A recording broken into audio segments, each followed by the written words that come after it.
Her vaqtdagidek bu sohbet bütün qarindoshlar bilan birlikda bo'ladi.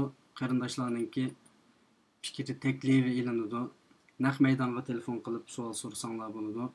Va bugun biz duch kelayotgan Sharq Turkistonliklar duch kelayotgan muhojirlar va xalqimiz duch kelayotgan bütün muhim masalalar ustida bugun javob izlanadi.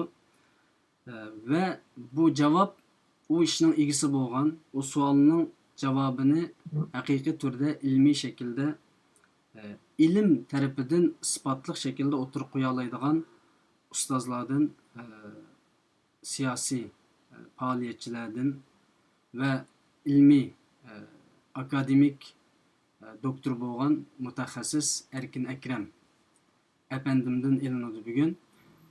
Necha kundan beri nurg'un muhim masalalar o'tirib tushdi. Bo'libmi Hong Kongdagi bu namoyish bizni biroz hayajonlantirdi. Onun aldığı belki bu bağızdaki ayal ve bala qarindoshlarimizningki qutuluş meselesinde söhbet ilib bordik ve bu to'g'risida hozirgacha aniq bir şekilde cevap, stratejiya ve plan alamay qoldik. Ve onundan başka bugün nahiyada ciddi qiziyotgan Amerika Xitoy ticaret urushi meselesinde hem Uyg'urlarninki nadi turishi, yani bu ticaret meselesiga qaysi şekilde aralashishi, siyasi tarafdan qandaq bir rol elish meselesinde biz ilim ehlilerinden bugungacha nəhayət to'g'ri bo'lgan bir javobni olamadik deb qarayman. Bugun Erkin Akram efendim bir yerda cho'qim bizga bunun en to'g'ri javobini berdi. Uningdan boshqa bugun yaqinda Turkiyada ilib beriladigan bu İstanbul saylimi meselesinde biz Uyg'urlar biroz taraddudga tushgan edik o'tgan qatim Cumhuriyet Halk Partisi qazangan vaqtida va uningdan keyin bekor qilingandan keyin qaysi partining bizga texmo yaxshilik, texmo bir avangard, yani bizning mujodilimizga texmo yaqin bo'lganlik to'g'risida bir aniq javob bilmaymiz. Bu javoblarni elish uchun doktor Erkin Akram efendimden nəhayət ciddi savollarni so'rayman ve bizga inşallah to'g'ri bo'lgan bir yo'linish, strategiya, planlar bilan xalqimizni xuddi burunqidek to'g'ri planlar bilan yetaklab ketalaydi deb o'ylayman. Aldı bilan 7 oydan keyin ekranimizda ko'rishgan doktor Erkin Akram efendimga assalomu alaykum deyman. Aleyküm ve selam. Allah razı olsun. Sizning qimmatli so'zlarini sig'indik. Bo'libmi qarindoshlik studiyasida bek sig'indik. Aldıraççılık tüpeyli... Allah sizlerden razı olsun. Rahmet. Aldıraççılık tüpeyli bugünküçe cık işkiranğa kelish nisip olmay qaldı. İnşallah bunun dinkin davamlıq bundaq məsələlərninki cavabını sizlərdik mutaxassislərdən eliş bizga to'g'rini ko'rsatgan bo'ladi deb qarayman. 7 oydan beri va yoki uning oldidagi kunlardan beri nurg'un masalalar o'tirg'i chiqdi. Tağda yolvas bo'lmasa maymun podsho bo'libdi deb biz ekranimizga kelgan kishilardan javobini oldik. Ma'lum olimlar, ma'lum ustozlar, ma'lum ulamolar va yoki ma'lum liderlarni topolmagan vaqtimizda albatta shu topolgan insonlarni ekranga kelish orqali ulardan javobini olishga tirishdik. Aslida javobning sohibi bo'lgan sizlardan, ya'ni bo'libmi siyosiy masalalarda javob olish nihoyat muhim edi. Aldı bilan men bu tunigun vafot bo'lgan yoki shahid qilingan va yoki zaharlab o'ldirilgan, ya'ni gumoniy nuqtadan qaragan vaqtida Muhammed Mursi to'g'risida suhbatimizni boshlasak deyman. Chunki musulmonlar ichida xilbek mashhur bo'lgan Misrninki ayni vaqtida prezident bo'lgan kishi, Uyg'urlarga chiq munosabatlik tarafi bo'lgan bir kishi. Bu kishi to'g'risida bir qisqacha suhbatga kirsak, bu Muhammed Mursininki tushiritilishidagi asosiy maqsad nima edi? Aynı zamanda Muhammed Mursi taxtning ustiga chiqqan vaqtida Xitoy bilan bo'lgan munosabat qanday, buni nihoyat qisqacha shaklda deb pasla uningdan keyin markaziy nuqtaga ketaman deb o'ylayman. Marhamat.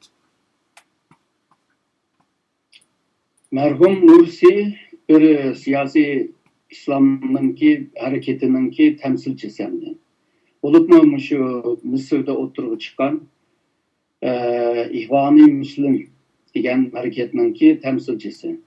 O temsilci bir teşkilatninki temsilci olup Mısır'nınki birinci ketim saylan bile oturup çıkan bir Cumhurreisi.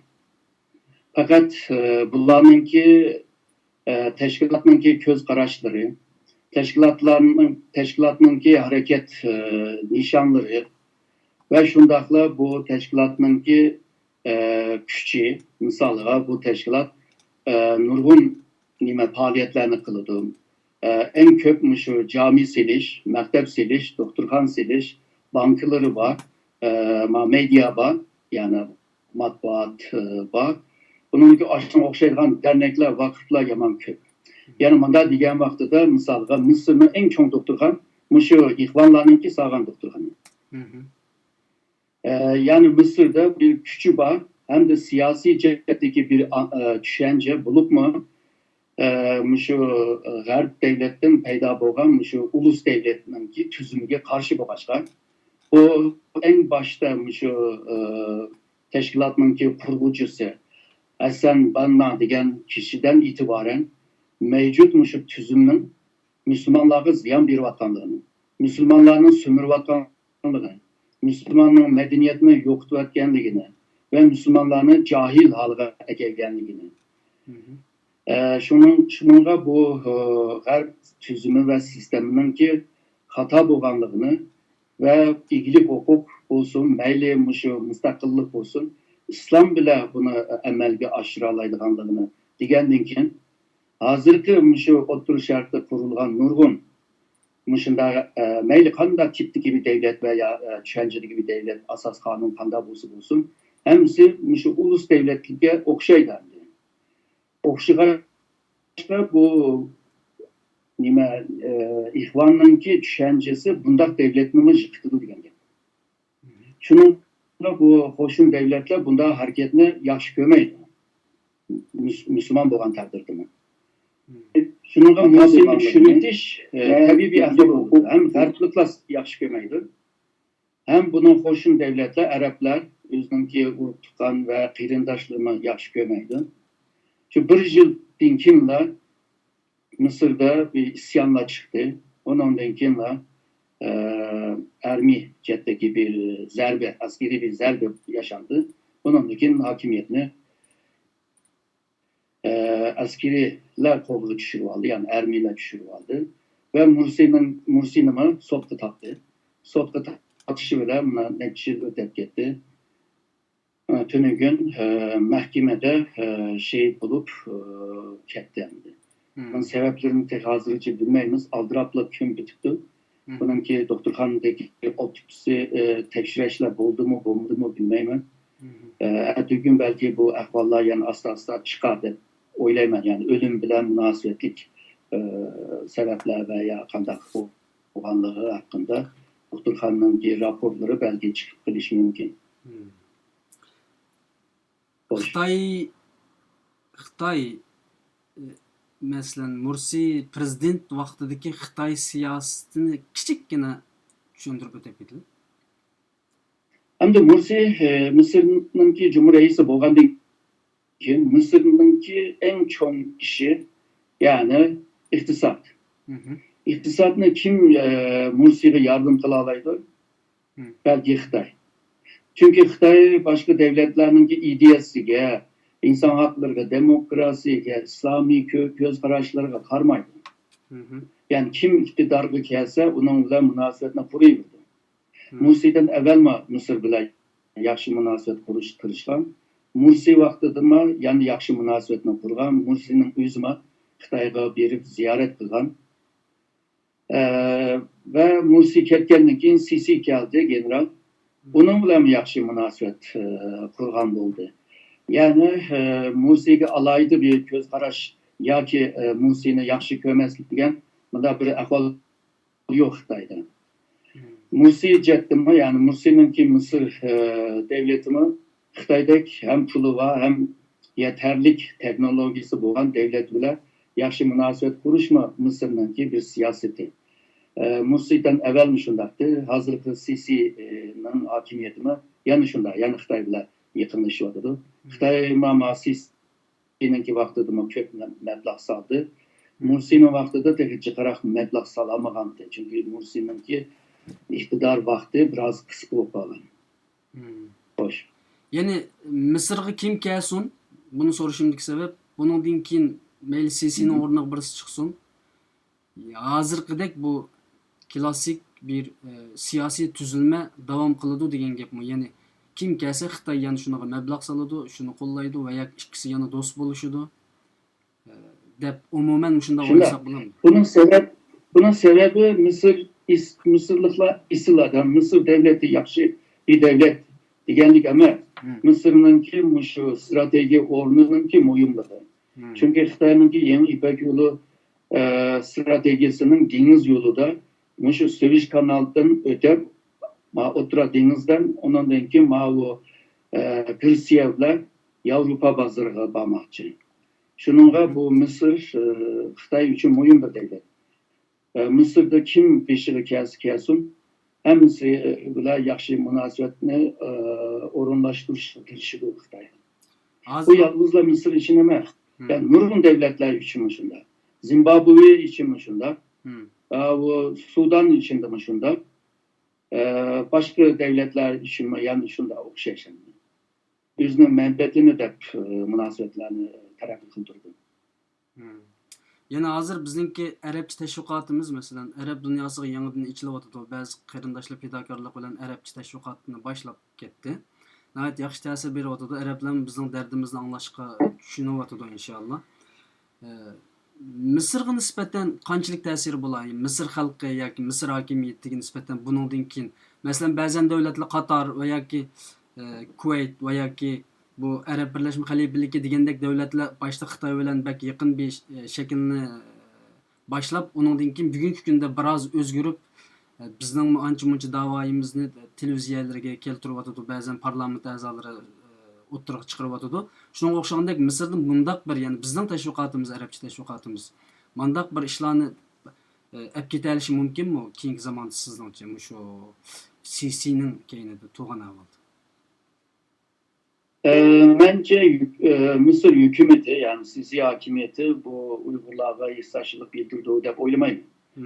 Ama Mısır halkınınki bir kısmı Uygurlarga hissasçılık bildirdiği dep oylayman. Çünkü 19. esirden itibaren Mısır'dan şu İslam dünyasını kanday mı kutkuzamız dep nurgun şu tədqiqatçılar oturup çıkan, nurgun adamlar kitap yazgan. Yani umumi Müslümanların ki menfaatini oylaşan. Bunda bir düşünce iklim boğaçlar. Halkta mı aslında bir mümin veya ki Müslüman kerindaşlık degen bir düşüncesi boğaçlar. Halkta ki hissasçılık kılıdı ama biliyorsunuz ki hazırki halkara münasebetteki esas aktör yani esas artist devlet. Yani devlet bile devletler arasında münasebet kuruldu. Herkes bir cemiyet bir devletin arasında bunda kilişim kılıp bir münasebetlerini kurmardı. Halkara münasebetinin ki bir alayetliği bir şey. Şunlaşka Mısır devleti eğer Xitoy bilan yakınlaşılan olsa o devlet Uygurlarga belki hissasçılık bildirip etmeydi. Halk eğer bildirmen desimi bir siyasi güçke ilgi bulmuşka onu belki kılamaydı ama Mısır'ın içinde halkının arasında Uygurlarga malum bazı seviyede ve bazı meselelerde belki yardım kıldı diye oylayın. Yani siyasi ve ictimai taraftan en ahırkı sual bu Mısır münasebetlik. Mursiya münasebetken bir sualım var. Şunun bilan bu temi tugaydi. Siyasi ve ictimai yani rolimiz qanday bo'lishi kerak Misrga nisbatan? Yani qanday ijtimoiy faoliyat qilishimiz kerak va qanday siyosiy bir ko'rish tuturishimiz kerak? Chunki bu bek muhim. Ba'zan davlatlar Mısır hükümetini kazanış aslında emas deb o'ylayman. Mısır şu hem o'zininki bazı devletler mesela İran, Türkiye'deki Müslüman devletlerinin bir ismi var. G'arb devletlerde Mısır hazırki Sisi hakimiyetki bir isim var. Bundan tüpeyli Xitoy bilan yakınlaşış ve Xitoydan mablag' ilish ve teknoloji ilish Mısır'ınki hükümetininki zarur bir iş edi. Şununla sisi Uygurlarını da Xitay bilen münasebetini bozmaydı. Bundakta Uygurlar siyasi hakimiyet bile emez, siyasi kanunlarını çıkardılar, mesela milletvekilleri. Ve bu milletvekillerini saylaydıgan halk aşlar bile münasebet kurup aşlardan yardım soraş lazım dep oylayman. Ma'lum Mısır'ın parlament a'zolarini bilen yıkılış ihtimali bo'lamdi. O buludu yani milletvekillerinin hemmisi bunda Xitayperest olmaydı. Nurgunu yani şu Müslümanlık kerindaşlıkını yani unutmamalılar. Eğer de arlaşkan takdirde bence buludu dep oylayman. Allah razı olsun. Yani Mısır'a nispeten ve Mısır hükümeti olsun, elbette o bizge köp yamanlıklarını kıygallık ortada. Mısır'daki okuwçylarymyzni eýdep çykady we nurgullarını Xitayga tutup bergenler boldy. Ama biz bunun hem toktap kılışımız mümkin emas. Elbette bular bilen siyasi, ijtimai her zaman mücadelemizni dowam kılymyz. Tijlik we her xil wasıtlar bilen. İnşallah toktap kalmasdan ularning milletvekilleri veya hükümetleri bilen herhalde ma'lum jihati yıkılışış, halkaga umumyüzlük teşviqat edip berişimizni inşallah toktatmay maňsak togry bolady degen bir düşünjeni algan boldum. Ve en ahirki sual, Mursi zäherleniş mümkin mi? Degen sual. Merhum. Tarihte mi şu adamlar ölgen vaktida sap müşünda spekülasyon deyimiz bu. Müşünda gepler peyda buldu. Zehirlenip öldü, ya ki suikastta uçurdu, ya ki başka bir dar verdi. Degende bunda gepler çıkıyordu ama onu iniklaş hem de aşı devletininki doktorhanısı ve şundakla şu bazı kanuni idarelerninki işi hemdi. Bunu oturup çıkıramdı, çıkamamdı, hazırkı peytte kılalamdı, kılamamdı onu bilmeyim ama bula eğer de bir rapor çıkarsa o vakti de onun mümkün bilemeyiz. Yani bunda değişimde bazı qarindaşlar bu sualninki bir ahmiyeti barmı degan bir inkasını yazıp diken, benimki çıkargan nimege. Elbette bizning içimizde zehirli... Hazır bunu bilmey turup bunun cevap veriş kıyın hemdi. Çünkü nime desem hazır bilmey turup nime desem yagan getiren dedim hemdi. Şununla bu esasını bilgendenkin kin, arka plandaki ahvallarını bilgendenkin kin, onun için digil bulu dendi. Allah razı olsun. Xoş, undaqda ikinci meselege ötep ketimiz. Ötken hepde yüz berdi bu mesele. Bununki nurgun mahfi yollarını, hareketlerini Dünya Uygur Kurultayınınki kılavatkallıqı ma'lum ve mecbur. Onu ança munça biz demesek mi bölüp turuvatımız. Allah razı olsun. Hakiki iş kıldıgan ma'lum teşkilatlar. Hatta mening bugün görüvatkan Dünya Uygur Kurultayı bu meselede hili ciddi hareket kılıvatıdı. Yeni bu meselede sildek bir strateji içidin. Stratejiya nuqsatını sorayım avval. Bu yerga qamalып qalgan şu günahsız ballarımız, balalar yoki ayollar, bularning nima sebepten ketdi, kim bularni tashkilladi, Xitoy qandaq bir o'ya o'ynadi, u masaladami so'rasam bo'ladi, ama eng muhim masala bularga bir chiqish yo'li buningdan keyin ko'rinyapti. Buningga strategiya jihatdan ma'lum bir plan proje bormi yoki Dünya Uygur Kurultayı bu jihatda qanday bir xizmat qilyapti, buni sizning og'izlardan anglayman. Bu kamptaki ayollar ve ballarının işi işgicil dek oldu. Bu kampını PYD'ler yani aşırı şimalı Suriye'deki bu Kürtler Karavatkan bile bir yana. Bu yana yani bir Birleşken Devletler Teşkilatı mı bir yere karaydı. Şununla bu Birleşken Devletler Karagaşkan nispeten yani bu yerde biraz biraz tinç değil oldu. Bundan başka bu rayonga Amerika hakim. Hı hı. Şununla bu işini hal kılış için Birleşken Devletler Teşkilatı ve Amerika ile sözleşiş lazım. Hı. Bu PYD gruplarla sözleşme asan emas hem de hazırki alakadan tüpeydi. Hı hı. Hazırki ciddi bir çoğun bir vakatı çıkmadı. Hazırki çoğun mesele şu. Bularni bireydi. Nega apırslar, şöyle apırınlar ve apırdıgan yani tekirınlar biz apır bireydi. Diyen gap hazırki mesele. Hı. Ularni nega yerleştiriş meselesi hazır. Şunu şu yerleştirdiğin yer tepinmeye bakıyorum. İkinciden u yerdekilerime hazırga CTF başka bir devletlerge emas. Yani bolsa şu Türkiye'ge bolsa degan gaplar var. Hem sonunda demeyen bolsa bazıları şunlar eylemli. Hem de Türkiye bilen sözleşken vaxtidimi bu qiyin bo'ladi.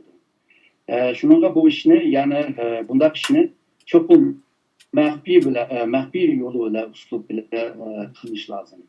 Bunu oturlukta sözlep жүргенден keyin, vaqirab chaqirib qilgandan keyin, u yoqqa bu yoqqa berib namoyish qilgandan keyin bu kun tartibga keladi. Kun tartibga kelgandan keyin bu tilib qolgandan keyin ba'zi davlatlar yangi ishchida buni qilaylik deganlarmi qo'lini tortib oladi, aralashmaydigan bo'lib qoladi. Bu yalnız ve biye emas, dünyanınki nurgun yerinde tutulan uygulama var. O uygulamalarına şokunmak lazım. Yani dünya uygur kurultay hazır yani enerjisinin 20'nin muşnuna kaçlarladı. Aslında hava için tekime çıkarak bir vaktini ayırış lazımdı. Ama bu menzuru bir mesele bu başka. Yani devletlerle yan işçide mahfi yıpık bu sözleş lazım bulanıyor. Bizden kalkla teşvik içbergendiğin kim bu işteki qiyin mürekkep ve qiyinlaştırıvatkan gap. Bundan keyin Xitoy tuygandan keyin Xitoy mı qo'l soladi? Xitoy qo'l solganda misol Xitoy bir yerda bir Uyg'urlar tutildi deb bilgan bo'lsa, chattig'i bo'lmaydi-da. Ama Dünya Uygur Kurultayı aralashdi deganni anglagandan keyin Xitoy darhol aralashishga boshlaydi.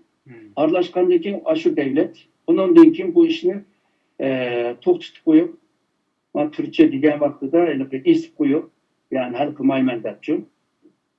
Bunda bu ahvol bo'lib qolgandan keyin Dünya Uygur Kurultayı'nın ishigimi biroz qiyin bo'lib qoldi.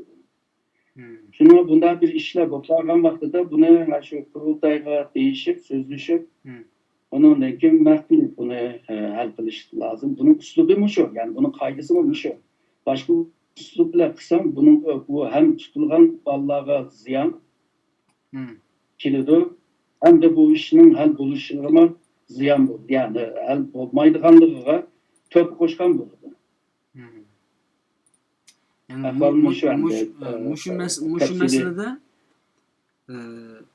muşu meselede bunundan sizlerninki halkını haberlendiriş meselesi yani Dünya Uygur Kurultayı'nınki derhal yüz bergen kirizliğe nispeten bu meselesi miyagicha deb balkim qurultayninki televiziyasida degan bo'lishlar kerak, ammo men ko'rolmay qoldim. Buni darhol xalqimiz hamda ba'zan jihatlarda jiddiy hissiyotning keyniga kirishi mumkin. Masalan, bizga yuzlarcha uchur keldi, nimishqa Bag'uz masalasida hamma jimib ketsizlar, Bag'uznikilar ham emasmikan. Nima uchun ularni qutqazmaydi ekanmiz, nima ish bo'ldi degandek savollar yig'ib ketdi. Undan keyin darhol Istanbulda tashkilotlar bir yerga kelib, mayli Sapaköy, mayli Zaytunburni boshqa yerlarda yig'ilishib, masalan bu surgun hukumat odamlari bir yerga yig'ilishib, kichik bolalarni tashkillab konsulning oldiga chiqqan holatlar bo'ldi. Bu masalada sizlardek strategiyachilar albatta xalqqa to'g'ri bo'lgan bir yo'linishni vaqtida hozir qildiklar. Vaqtida beraversak aslında texim yaxshi bo'ladiki, bu ishni boshdan to'g'ri ilib mangsak.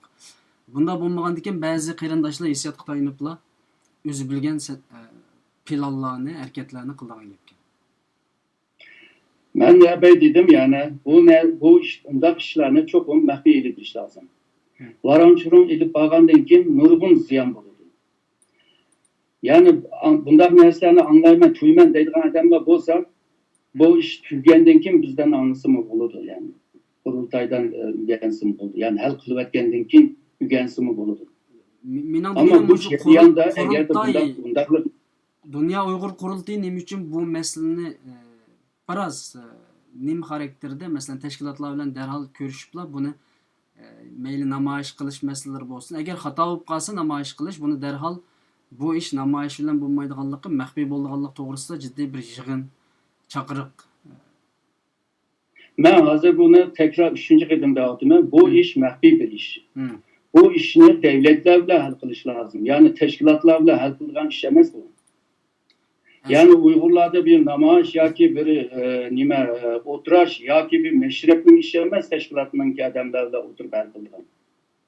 Buna şu dünyadaki çoğun devletler ve halkara organlarla sözleşip kılgan iş bu.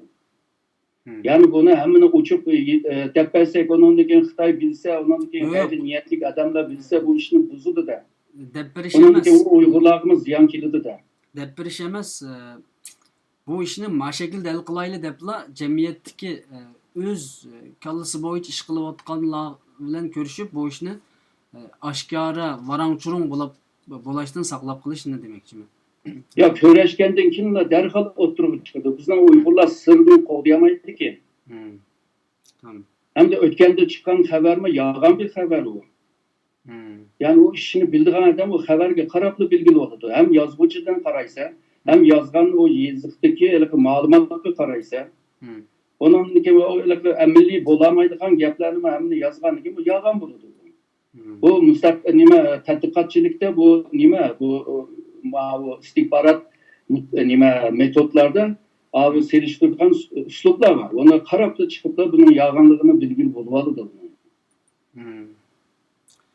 Tamam. Bu to'g'risida masalan ikki xil ko'z qarashlarni angladim men. Masalan bunun ko'z qarash kerak emas. Bunun üslubi mushu. Mushunda o'ynaysan.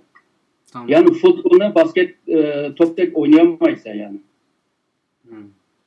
Yani bağız meselesinde silmişerdim bir uçur beryaptiki buni yo'g'ontib etmay normal bir yani ya bu yo'g'otadigan namoyish ve meşrep emas bu.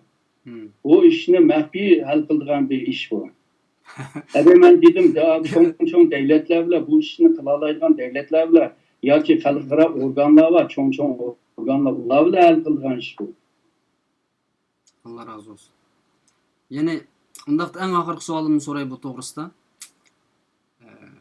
Undaqda bu meseleni çoğun teşkilatlarga tashlab berdik. Bulabmi Dünya Uyghur Qurultayıdan Allah razı olsun. Bundaq desek derhal bizga sen Dünya Uyghur Qurultaychi ekansan, u bu degan gaplar davomli chiqadi. Biz kim ish qilsa shuningchi har qanday bir tashkilot ishli qiladi ekan, amalli qiladi ekan. Quruq gap satmay shu xalqimiz uchun, muhojirlar uchun, Sharq Turkiston uchun ishli qilsa biz shuningchi, shu har qanday tashkilotga bizga nimbasi mayli. Ama deymanki Dünya Uyghur Qurultayınki bu jihatda inshaalloh cho'qim yaxshi xizmatlar bilan ashati qarindoshlarimizga qo'ldan kelgan xizmatlarni qila oladi deb o'ylayman. Ya azraqli bir aqli bo'lgan odam ko'ralaydi. Dünya Uyghur Qurultayının rahbarlari Amerika'nınki Ma'lum Mütafiye Ministri bilan nima deb ko'rishdi? Aloqa nima ular? Onunki Birleşken Devletler'ninki bazı organdaki adamlarla görüşüyordu. Bunlar iş kılgan iş yok mu da bir yoldan ötep gidip bir çayını içeyde param duruyor yani. Yani muşunla takip kılgan bozulup düşünüvaklı oldu bir neslerine. Onunki o kampta neçe adamlar mı evitildi? Gizciler mi bağdı? Başka kimliktikiler mi bağdı? Yani şu kurultay igenler turvadı da ahvalını. Allah razı olsun. Bunda olgandan keyin bu WhatsApp toplari olsun, Facebook olsun, bo'libmi ayollar yig'lab, qaqshab, voy deb alla kalla deyishib, darhol o'zlari tashkillanib va hokazo bilan bu ish balkim qurultayninki u jihatdagi xizmatiga cho'moq silishi mumkin. Ya'ni bu qamqoqdek ilinishi bilib, hatto siyosiy xato uchurlarni xalqaroga berib qo'yish mumkin. Uning uchun inshaalloh xalqimizningki bu jihatda sağduyu deydigan Türkçede biraz dikkatli bo'lishini bo'lib shundaq doktor Erkin Akrem deganga o'xshash bu ishning to'g'risini beroladigan doktorlarning to'g'risi bilan davolanishimizni, ya'ni haqiqiy bu ishni qanday hal qilish chorasini biladiganlarga biroz qarashimizni umid qilaman. Ammo sizlarning ya'ni doktor sizning mancha-muncha tashviqot sohasiga chiqib bunday masalalarda xalqqa ancha-muncha belgi berib qo'yishlarini men umid qilaman yani. Bunday gaplarni ham yerda degil bo'lmaydi. Men boshqa yerlarda demedim yani. Halkımızdan aynen özgen siri bu işler terimi asanlaşıldı. Biz halkarada iş kılışını tek ügenemedik tek. Halkımızdaki anlamı tek o seviyede emez. Halkarada bir iş kılış için onunki uslupları var, onun kaydaları var, sistemleri var. Aşından karab iş kılış gerek. Olmasa basket oynavatkan vakitte puştuğun bile tepken bolsan kızıl kartını üstüp meydandan çıkarıyordu seni. Kud aşınındaki sen halkaranın kaydaları karmay oynaydıgan bolsan, kıldıgan bolsan seni kovuluyordu. Yani kılamaydıgan halıga kip kaldı sen. Boludu. Ondaqda bireylen dedi. Bireylenin inkasını ben çokum sizlerden soru etmesem olmaydı. Çünkü bizim programımızdaki nemesi bu şekilde. Xitayning ular ihtiyacı var mı? Ular nima uchun ularni eketkidak degan. Yani ular bolalar ve ayollar ve ekitish uchun nurg'un kuch ketadi. Ve ekesi Xitoy nima qiladi ularni degan shu savolni so'rabdi. Buni javobini ilib aytgandan keyin boshqa tema o'tib ketdi. Bence Xitay ulardan köperek Abdülkadir Yapcan'la ilip bir işine pek halaydı. Eğer Abdülkadir Yapcan'daki bu Kagan teşkilatındaki reislerdeki adamlar bulmay kalsa mesela, ular hemsi yok. O vakti de onunki bu fıkralarını epitiş mümkün. Apagandan keyin belki bazılarını hem de koyutish mümkün, bazılarını solash mümkün, bazılarını idam qilish mümkün, yani öldürüş mümkün. Çünkü Xitay'ınki zihniyetinde Uygurlarını bir özünün virajlarını da görmeydi. Bir yat adam ve düşman adam da gördü. Düşmanға qanday davrangan bolsa, Uygurlarımız şunu kılıdı deb oylayman. Yani bir qarindishimiz inkasda yozibdi, mashkuranda ko'rsatyapti. Xitoy ularni isib qo'yib, xalqarada o'zini oqlaydiganga ishlatishi mumkin deydi. Buni bu so'zning o'rni bormi? O to'g'ri. Ama Xitoy bu dunyoga Uygurlarni terrorist deb hamma dunyoga tanıtib bo'ldi buni. Yani bularni tutib teröristler o bu deb tanıtishning hojat qolmaydi deb o'ylayman. Ama xalqarada bunda bir o'zgarish bo'lyapti. Yaqinqi shu bu 8 aydan beri. Xalqaradagi cho'ng matbuotlarda Uygurlarni terörist emas, Xitoyninki bismidan tüpeyli, zulümünden tüpeyli. Xitoyninki bu siyosatiga qarshi chiqish uchun shunday yo'llarni tanlagan, yani mecbur qolgan deganni da'vat etdi. Undan boshqa misolga Xitoyninki xalqaro eng cho'ng terror tashkiloti degan Dunyo Uyg'ur qurultayimi o'tganda Washingtonda mukofot berildi. U nima mukofot? Demokrasiyani taraqqiy qildirgan sababidan berdi. Yani G'arbdan Uygurlarni terörist deb ko'rmagan siri Xitoy uni terörist deyman deb belki hazır qarindoshimiz degandek ularni bir vasita qilib ishlatdi deb o'ylayman. Ama Xitoyninki qo'lida nurg'un narsalar bor bizni terror deydiganlar. Shunga bir cho'ng bir masala emasmiki deyman. Hamda ularni ekitishmi unda oson emas. Ben dedim, birisi Amerika'nın kontrol qilgan rayonda, ikincisi Birleşken Devletler Teşkilatı'nın ki ilgilenen yani alakadar olan bir kamp bu. Yani lager. Şununla Xitoy asan ekitemeyidir deb o'ylayman. Avu qurultayning masalasiga bu qitim lo'nqa ilib qaytdi bo'lib biz yet o'ynayotgan shu rozet vaqtimizda qurultayninki a'zolari Amerikada jiddiy xizmat qilib lo'nqani ilib bir qancha kunlik yig'inlarda Amerikaning eng cho'ng siyosiy shaxslari bilan ko'rishib xizmat qildi. Biz buni ko'rdik. Bu to'g'risida men birozdan keyin so'rayman. Ya'ni bundaq lo'nqalarni ilish va yoki ma'lum tejlik mukofotlarini ilish hozir degandek demokratik bundaq mukofotlarni ilish bizga qanday bir foyda keldi degan narsani, ammo Hong Kong masalasi haqiqatan bizni bir tarafdan kuşal kıldı ve ümitlendirdi. Bu kayadan kayagacha bu to'g'risida Hong Kong to'g'risida biroz to'xtalib baksak deyman. Yani şu ayının Bizning hozir davatgan Hong Kong 3 parçadan teşkil kıldı. Birisi hozir biz davatgan Hong Kong yani Şangay, birisi Kowloon, Jiulong, yani birisi Xinjiang. Ma Hong Kong ve Jiulong degan yani Kowloon degan rayon. Bu şu İngilizler Tayland arasındaki altın tutuluşundan keyin jangni tutup etken Xitay İngilizce'ye bir vergen kölen. Bununki mal Xinji degan rayon 99 kira var. 82'den kim bu rayonu kayıtlı alınmışlar İngilizce ve Türkçe'ye bakıyor. Onun için çok mücadele ediyor. Burası bunların Türkçe'den yetti, yapınca yönetimiyle kayıtlı giriş daha bir karar verdi. Bu kararını belgen vaktida şu Hong Kong'da kayıtlı giriş ve Hong Kong bunun kinki siyasi, ictimai ve kalan medeniyet hayatlarında bazı meseleler bu kalsa İngilizce aralışalaydıgan bir kilişim var.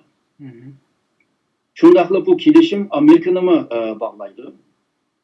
Bu sebepten tüpeyli Hong Kong'da bir çatak boğan vaxtıda ma Garp devletlerinin bozulup geçişime sebebimi aşıyor. Yani olanınki bir mesuliyeti var. Benim neyim çattığım diyeleydi. Ama bu da arlaşkan oldu.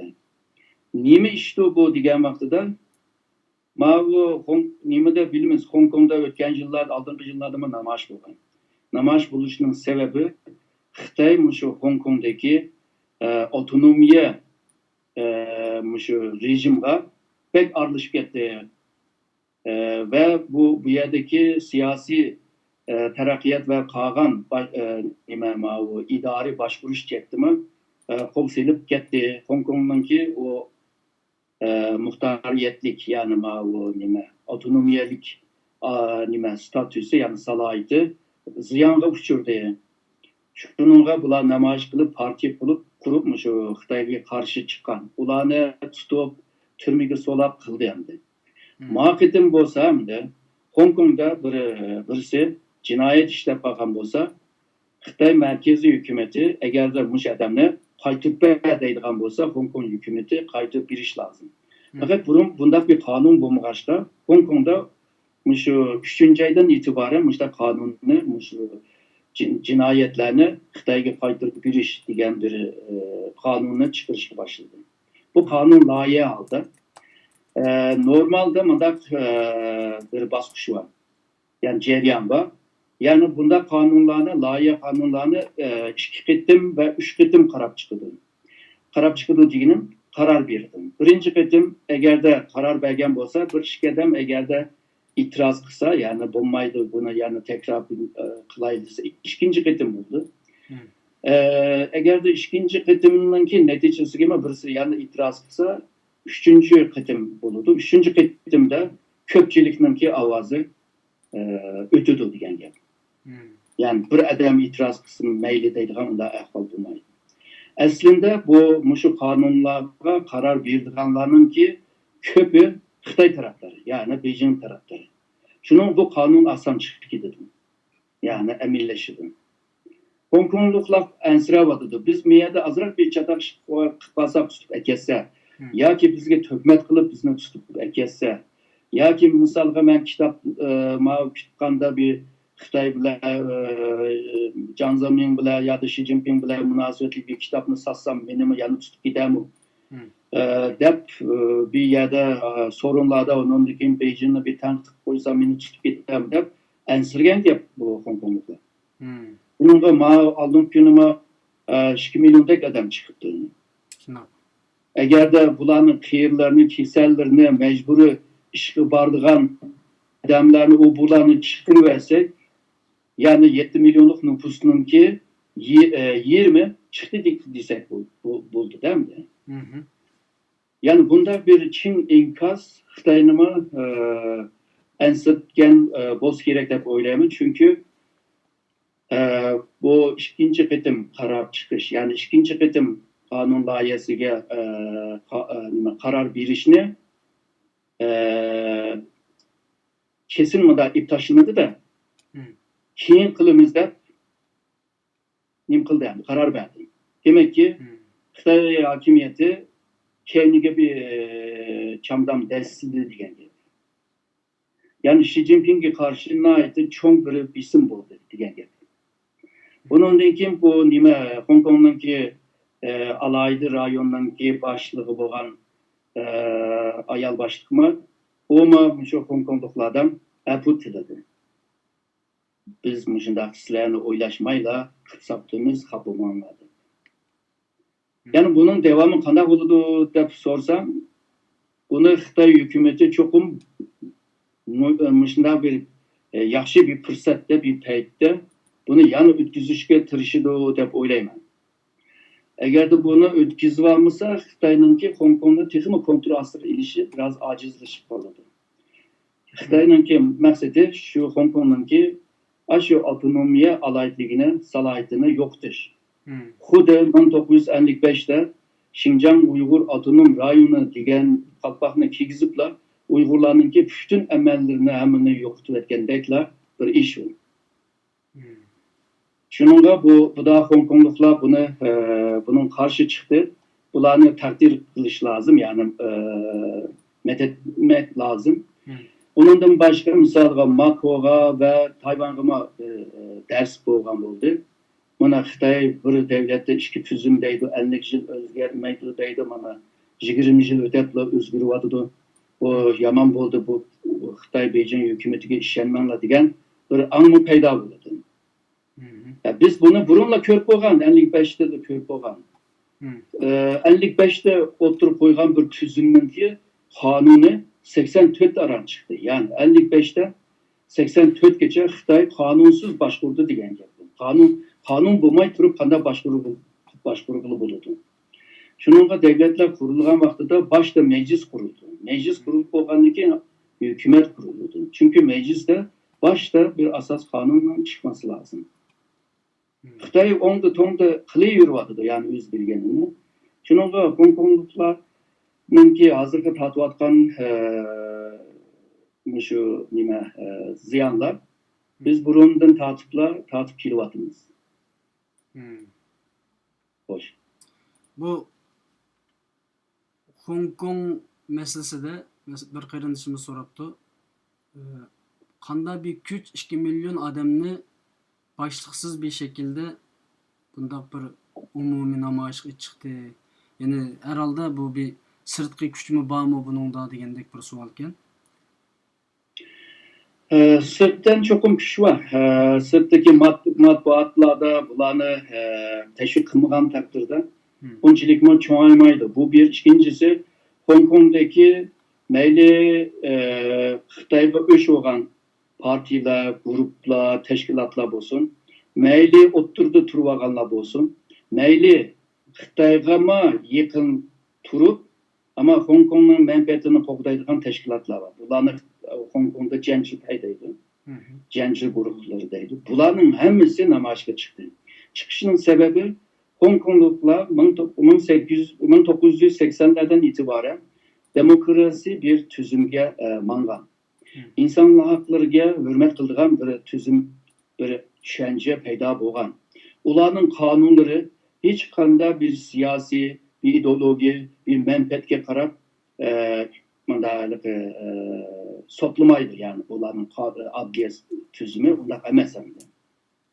Shuningga Hong Kong'ningki bundaq bir alaytligi bo'lg'achqa nurg'un shirkatlar, cho'ng shirkatlar Hong Kong'da şirket kurup onun için Xitoyga kiryapti. Yani Hong Kong şirketining Xitoydagi sho'basida qilyapti. Çünkü Xitoyga ishonmaydi. Bir kuni shirkatimni tortib qanday bo'ldi deb ansiraydi. Ama Hong Kong'da bunday ahvol yo'q. Shuningga Hong Kong shundaqla bütün Osiyoninki shu pul muomala markazi, finans markazi. Yani her qanday chet ellik, her qanday bir Xitoy bo'lsin, bu yerga pul qo'yish va bu yerda pulini ko'paytirish degandek faaliyetlerini bir yerde rahat kılalaydı. Nurg'un shu qochqin Xitoylarni pullarini mishalarga soldi. Yani bu yerde mında bir tüzüm boğaçka. Bu tüzümne Xitay hakimiyeti yoktumen digeçke yo'qotgandan keyin o'zlarininki bütün menfaatlarga ziyon beradigan bo'lg'achqa bular hammasi o'ttirg'a chiqqan gap. Yani Hong Kong'da namoyish boshlangan bu ayninki 9 günü nəhayət ciddi bir xəbərlə taqaldı. Ondan keyin Uyğurlar bunağa ümid bilan qaradı bizlər. Çünki bizning düşmanimizga qarshi chiqayotganlik uchun. Ve şu vaqtda bir qanchamiz va yoki bir qancha qarindoshlarimiz bizmi shu yerga berib shu namoyish qatnashib o'zimizning bayrog'ini yoki taxtlarimizni ilib qilsak bo'ladimi degan maslahatlarmi bo'ldi-yu, ammo bunga bergan javob Hong Kong yenilam Xitoyninki Xitoy qarashli bir o'rin, uning uchun bu yerga berish xatarlik deb qaraldi. Buningga qanday qaraylar? Hem de belki bir mantıkını dedim. Düşmanın düşmanı dost buludu deb. O chatten Hong Kong meselesini qo'llab bersa bo'ladi. Yani Xitoy Hong Kongga qo'l salamaslik ya da Hong Kongga aralashib ularninki siyosiy, iqtisodiy va shundaqla ma'rif chetdagi meselelerge qo'l silishga qarshi chiqqan har qanday kuchni qo'llash lozim. Bu mantiqiy jihatdan. Ama praktik jihatdan Hong Kongliklar, misol Sharq Turkistonliklar mustaqil bo'laman degan vaqtda Hong Kongliklar qanchalik qo'llab berdi meselesi var. Hong Kongliklarning bir qismi qilish mumkin. Çünkü Hong Kongda hozir Hong Kongni mustaqil davlat qurayli deydigan bir partiya bor. Ular belki qo'llaydi. Qo'llashning sababini Xitoyni hamma tarafdan parchalaydi degan bir gap hamda. O mantiqi bilan harakat qiladi. Shuningga buni bir tashkilotningki nomida emas, shaxsiy nomida berib u yerda namoyish qilinib yoki jiratdan turib ularni qo'llash shaxsiy jihatdan qilsa bo'ladi deb o'ylayman. Chunki hozirgacha Hong Kongdagilar yoki Tayvan, Singapur degan Mako degandek yerlar bunda kelishim qilib bir siyosiy bir o'rtaq manfaatni o'tirib qo'yib turib bundan keyingi faoliyatda hamkorlik qilamiz deydigan bunda bir kelishimni qilg'ini yo'q. Buni qilmagandan keyin tashkilot o'tirib chiqib qilishninki hojati yo'q hozircha deb o'ylayman. Kelgusida agarda Xitoyni bir parchalash uchun, Xitoyni tushish uchun, Xitoyga bisim berish uchun shunda bir guruhlar shakllansa texmi yaxshi bo'ladi degan bir fikr tushsa, onun o fikri qarab, onun Arbaqi degan rayonlar hozir Xitoy Wudu deydigan bo'lib qolibdi. 5 mustaqillikchilar. Ashlar birlashib bir harakat qildigan bir tushunchaga bir anga kelsa, onunki faaliyeti bence qiyin bo'lmaydi. Bu siyaset müştak buludu. Bu siyasi en degan gap shu.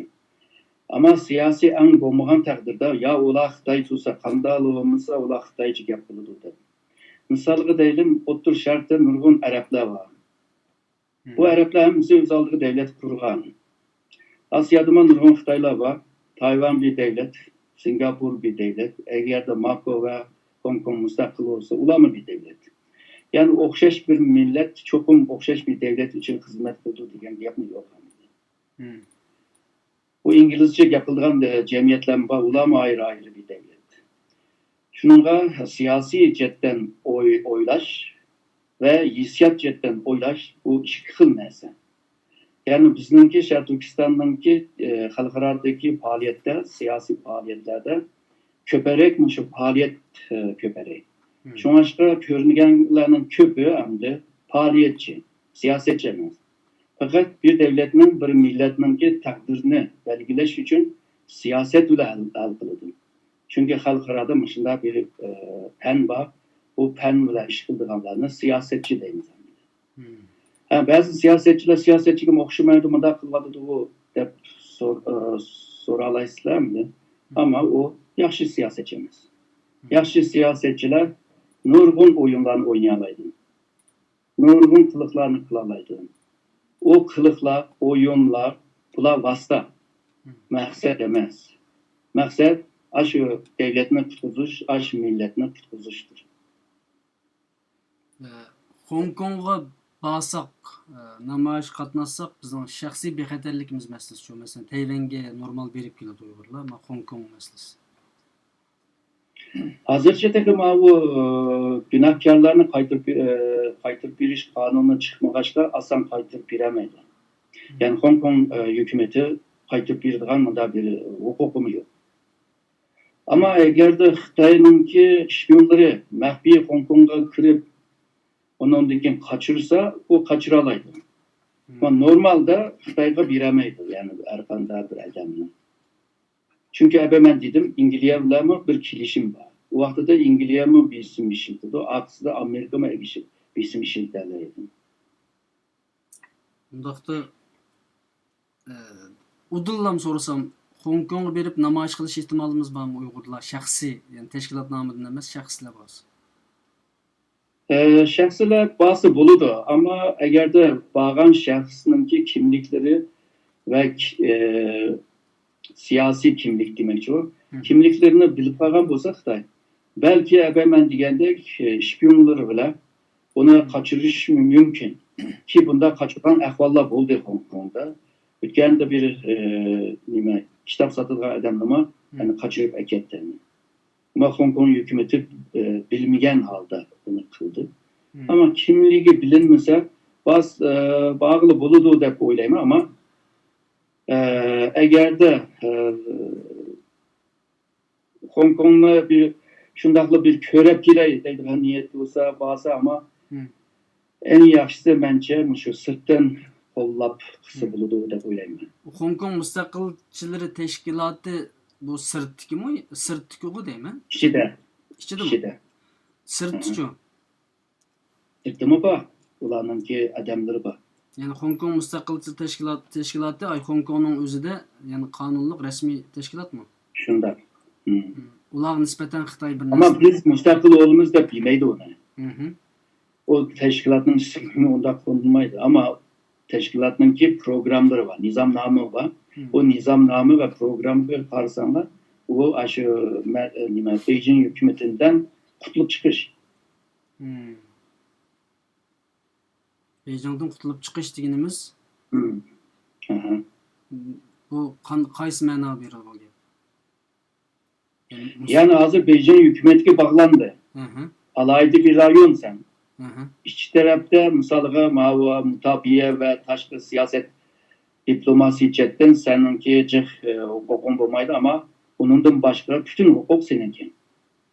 Ama Beijing hagan hukukunu mu kollu düşürüyordu. Şunun Hong Kong'daki bazı teşkilatlar ve bazı partiler şu Xitay'nınki Hong Kong üstündeki bu isimlerini ya ki bu oyunlarını tamamen yok ediş ve bunlara karşı çıkış. Karşı çıkış ile birlikte Hong Kong'daki alaylı bir rayonu müstakil bir rayona aylandırış. Benim bunu soruşumda Hong Kong Müstakilçileri Teşkilatı veya qaysi atlı olsun o şekildeki teşkilatlar bilen alaka kılıp ularninki himayesi aslında xuddi Tayvandagidek bir kelgusida faaliyet qilish imkoniyatining bor yo'qligiga bir o teşkilatlar hem Tayvan bile hem bu Tibetler bile hem Dünya Uygur Kurultayı bile alaka kurdular. Ama hazır ularla hemkarlık kılış cette bir karar edilmedi. Ularning sizningcha Sharq Turkiston masalasiga bo'lgan ko'z qarash qanday? Yani keyingi birlashish, ittifoqlashishimizga to'g'ri menishimiz uchun bu savolni so'radim. Ularninki derdi Hong Kong'dan müstakil kılış. Şununla Uygurlar müstakil bulamdı bulmamdı. O ularını pek alakadar kılmay vardı. Yani kılmagandek yapıyordu. Şununla bular kollaydı dep oylayman. Ama bulamı eğer de şu Beijing hükümetiyle bağlı kalgan çağda belki bu yani değiş biraz kıyım buldu. Çünkü bunda ihtimal var. Yani Hong Kong bağlan sıra Xitaylaşıyordu da aslında. Eğer Xitay ötep ketkendan keyin ebeki deyilgen gaplar bundan keyin olmaydı dep oylayman. Fakat Hong Kongluk şahsiler var. Nurg'un Uyg'urlarni tanıydigan Hong Kongluklarni bardir, Tayvanliklarni bardir. Ular endi shartsiz Sharq Turkistonning mustaqilligini qo'llaydiganlar bor. Çünkü teşkilat karar iliş için teşkilatın azasını bulupmu başvuruş heyetininki kararını iliş lazım. Eğer de bu başvuruş heyetinin kararını almay turup öz aldığı mındak teşkilatlar, başka bir teşkilatlarla münasebet kuruş o nimege, nizamnamıga hilaf bulur. Bunu aslan emez, yani şununla alakalı kılaylı, onunla hamkarlık kılaylı iş birlikte kılaylı dep asan bilgin olmaydı. Teşkilatın kararı buluş lazım. Qanchalik davomlasha bu meselesinincha bu açtaqlı yipilib Xitoyninki masalan Hong Kong shahar boshlig'ining kechirim so'rashi va Xitoyning biroz keyingi chekinishi Xitoy hokimiyatining bu masalalarda yani Shangang yani Hong Kong bu şekilde kelgusida tinjib ketamdi yoki bu davomlashishi mumkinmi bu namoyishlarning oxiri va Xitoydan qutulib chiqish yoki shu qonunga qarshi harakatlar. Bu Hong Kong'unki meselesi Xitoy için hakikaten bir ters bir iş buluyordu. Bu ahvalıga qarta bir qancha xil uslublarni elib berish mumkin siyosetini. Birisi mushu Hong Kong'unki mevcut mushu alayda rayon salohiyatini öz aldığı tashlab berish. Bu bir xil natija bo'ladi. Yana bir xil natija bo'lsa Muşu Hong Kong'u başvuruvatkan hakimiyet, mesela meclis ve adliye ve hükümetini asla o işte aşağıdaki emeldarlarını asla üzge tatil ediş. Hazır kılıvatkan işi muşu. Üçüncüsü bolsa muşu 89'da Tiananmen meydanında okuyucularını tankla okla öldürüp kılandı. Hong Kong'uma aşında bir suikast kılışının kimi ihtimali var. Yani bu üç xil ihtimal var. Bence Xitay belki aşı oturdukine, ikincisini tallaydı. Yani Hong Kong'daki mühim adamlar. Meyli bu siyasi olsun, meyli bu iktisat sahibi olsun, ya ki cemiyet erbabı olsun, ya ki meşhur mışında tedqiqatçılar, profesörler olsun. Bunlarını asla üzge tatil iş. Bunlarını tatvagandan keyin de Hong Kong'da bundan kim bir çoğun iş olacak, onda çık adamlarına çıkıp gidemedi. Yaşlar mın tırışsıma, çoğunla havu değişmemse yanı bulmaydı bu işte. Bunda kişilerde çoğun cemiyetinin ki otura sınıftayımız mı, otura katlam kıytırılış lazım. Otura katlam kıytılmayan hareketler kanda peyda olgan olsa şunda yoka peydalanır. Bu meseleni soruşumda ve Hong Kong'a beriş meselesi de elbette bazı qarindoshlar hata düşünüp algan bo'lishi mumkin. Biz bu yerda quruq gap qilmasdan her zaman xalqarodagi davlatlar, abay Misr meselesini men aslında o'xshash savolni so'radim. Misrga qanday yo'l ocha olamiz? Misr xalqiga qanday tashviqot ilib bora olamiz ve Misr hukumatidagi ma'lum millat vakillariga qanday bir münasebet o'rnatalaymiz kelgusidagi siyosiy ve ijtimoiy faoliyatimizning shu davlatda ro'naq tepish uchun degan masala. Hong Kong'ga o'xshash shaklda men bu savolni so'radim. Ya'ni Uyg'urlarning berish ehtimoli bormi deb albatta doktordan maslahat ve to'g'ri bir javobni ilishga terishyapman. Chunki biz xalqimizni Xitoy urib ketdi, yo'qotdi, o'ltirdi, qizlarimizni olib ketdi demaymiz. Undaq deb o'ltiravermaymiz. Yo'l ochishimiz kerak. Hong Kong bilan buningdan keyingi siyosiy ve ijtimoiy faoliyatlarninki jarayoniga to'g'ri bir maslahat ilish uchun qarindoshlar men bu savolni so'radim. Herhalde nihoyatda to'g'ri yaxshi javob oldim deb qarayman inshaalloh. Hong Kongliklarni qo'llab chet elda namoyish qilish faoliyati sizning uchun to'g'rimi yoki buningdan keyin yani buni qanday qaraymiz? Undaqda şu namoyishninki maqsadiga qarash lazım. Hemmemiz biliriz namoyish bir vasıtadır. Vasıta her zaman o'zgartkili bo'ladi. Ama nishon o'zgarmaydi. bu vasıtalar çokum nişan için hizmet kılış lazım. Eğer de muş mantıkı bilen bir namoyishni qilgan bo'lsak, bizningki siyosiy manfaatlarimizga bir payda bo'lmasa, manfaat bir qo'shimcha bir manfaat bermasa, bu namoyishni qilishni hojati yo'q. Ben dedim bu, bizningki bu birinci bosqichda davoni xalqaraviylashtirish uchun bizga faoliyat lozimdi. Varan-churon lozimdi. Ama bu xalqaraviylashgandan keyin bu 8. aydan itibaren bundan keyin qilgan iş siyaset işidir. Diplomasi işidir. Şuңaşqa o namoyish bilan birlikte siyasi faaliyetlerini güçlendiriş lazım. Bundaqda her namoyishga chiqishni hojat yo'q. O namoyish çokum bizningki davaga bir faydası, bir töhfa qo'shgan taqdirda bundan keyin qatnashsak bo'ladi. Yani bizning namoyishning to'g'ri ya da xatoligini ölçeş için bizningki milliy manfaatimizga, yani davomizga foydasi bormi yo'qmi deb uning bilan o'lchaymiz. Yani davo bilan o'lchaymiz. Davaga bir foydasi bo'lmagan en iyisi namoyish bo'lsa, erishishni hojat yo'q deb o'ylayman. Xo'sh. Hong Kong meselesinde mushunchalik to'xtalsak deb o'ylayman. İnşallah Hong Kongliklar insoniy harakatini davomlashtirishini umid qilamiz. Studio nomidan ularni har zaman qo'llaymiz.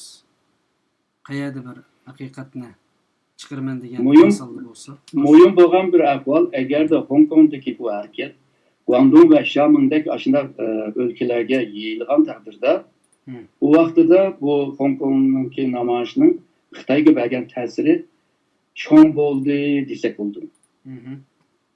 Har qanday bir siyoset hareketler başta küçükten başlaydı, ondan keyin cho'ng'iydi.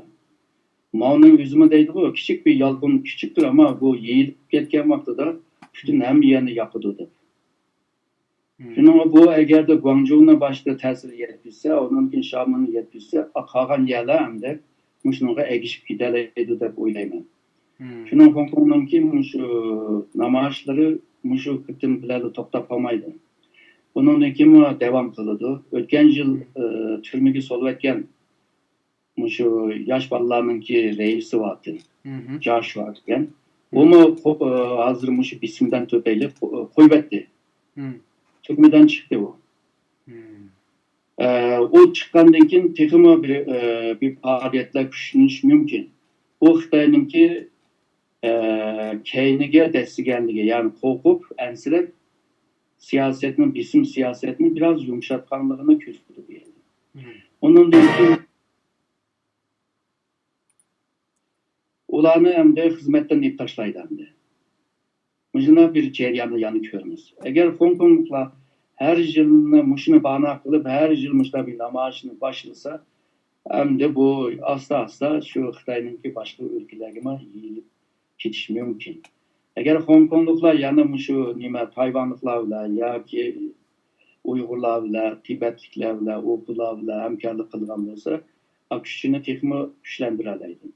Ondan keyin boshqa cho'ng davlatlarni, misol Amerika, Angliya, Fransiya, Germaniya degandek davlatlarni ala olsa, bu ish texmo cho'ng'aydi.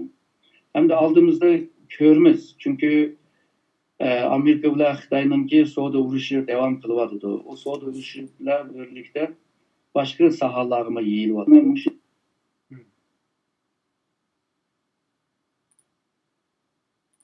Bular G'arbningki qimmat qarashlarini orasindagi ziddiyatma ko'payyapti. Mana degan joyda ideologiya urushining oldida hozir. Ya'ni mushlarni o'ylagan taqdirda G'arbliklar Hong Kongliklarni qo'llaydi deb o'ylayman. Ama ertugün savdo urushi tugab ketsa, Amerika Xitoy yiqilishib ketsa, bu vaqtida Xi Jinpingni kutib olmadi degan gap bo'ladi.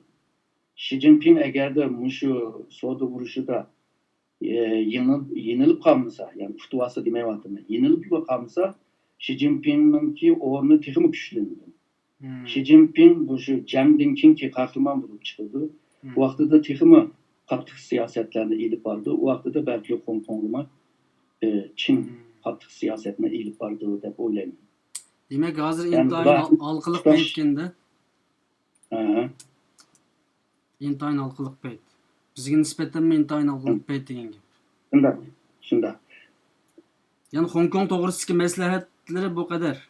Yani Uyg'urlarning Hong Kong masalasida yo'llanishimiz kerak bo'lgan oxirgi masalan mama ishni qilsak bo'ladi degan bir qancha so'zlar bo'lsa, Hong Kong masalasi qiziqadiganlar va shu soat xizmat qiladiganlar shu ishni bilib olsin. Bu 97 7. ayının birinci günü Hong Kong Xitayga o'tib ketadi ve şu vaqtida ondan Şahar Türkistan meselesi hal bo'ladi degan nurg'un odamlar ashuna bir gaplarni qildi. Men ashuni anglab hozirgacha hal qilolmadim. Nima uchun mushtlaq o'ylaydi deb. Ki ashuna bo'lmadi endi. Shuningga Hong Kongda bir chataq bo'lib qolsa, jinim bo'lib qolsa, Şahar Türkistan ozod bo'ldi degan bir gap yo'q endi. Hong Kong'ningki yaratgan ta'siri Xitoyga yeyilgan taqdirda o vaqtida bir foydasi bo'ladi. Hong Kongda yaratilgan vaqa berib Xitoy hokimiyatiga ziyon bergan vaqtida bir foydasi bo'ladi. Yalnızla Hong Kong'ning ichidalar paydo bo'ldi, yo'qoldi bir vaziyatlar, bir faoliyatlar. O bizga bir cho'ng bir foydasi bo'lmaydi deb o'ylayman. Xo'sh. Bir qarindishimiz so'rabdi, Ovmin masalasini kichikkina doktor sharhlab bergan bo'lsin. Nima uchun Ovminda chiqmadi bu masala? Nima? Ovmin. Ovmin. Ha, Mako. Mako bir ticaret şehri. U yani burunlar soda kıldıgan, kumar oynaydıgan, tamaşa kıldıgan, aslında bir şehri aylandırıp yani. Şununla u yerde halklar yep içip de oynaydı ama siyasi, insan hakları, temberaver, kanun degenlerine pek oylap gitmeydi. Ama bu Hong Kong'da İngilizce başvurgaçlar, İngilizce özününki tüzümünü u yerge abbağan. Ve Xitayga tapşırık berişten evvel Hong Kong'da yaxşı bir tüzüm halıga ekip olan. Ve bu garp tüzümü boğan bu Hong Kong'da Xitayning kuchug'iga bergan. Xitoy hozir buni hazm qilolmayapti. Ammo Makoda bunday ahvol yo'q, ya'ni Olmanda. Yani o yerde bir iş çıkışı ahvali hozircha o'xshamaydi. U yerda chiqsa shu mafiyalar chiqadi. Qarangliq kuchlar chiqib kelishi mumkin. Achchig'idan Xitoy hokimiyatiga meydan o'qishi mumkin. Ammo Xitoyningki armiyasi bor u yerda. Birdamla hal qiladi. Bu Almanlıklar yaxshi yaşsaqlı bo'ldi, qumar o'ynasaqlı bo'ldi. Tamasha qilsaqlı bo'ldi, ishsak, yeysak deb o'ylaydi. Hammasi undan emas. Endi Hong Kongliklardek siyosiy haqqim, inson haqlarim, qonun haqqim bu deydiganlar bor. Ammo Hong Kongchilik emas endi.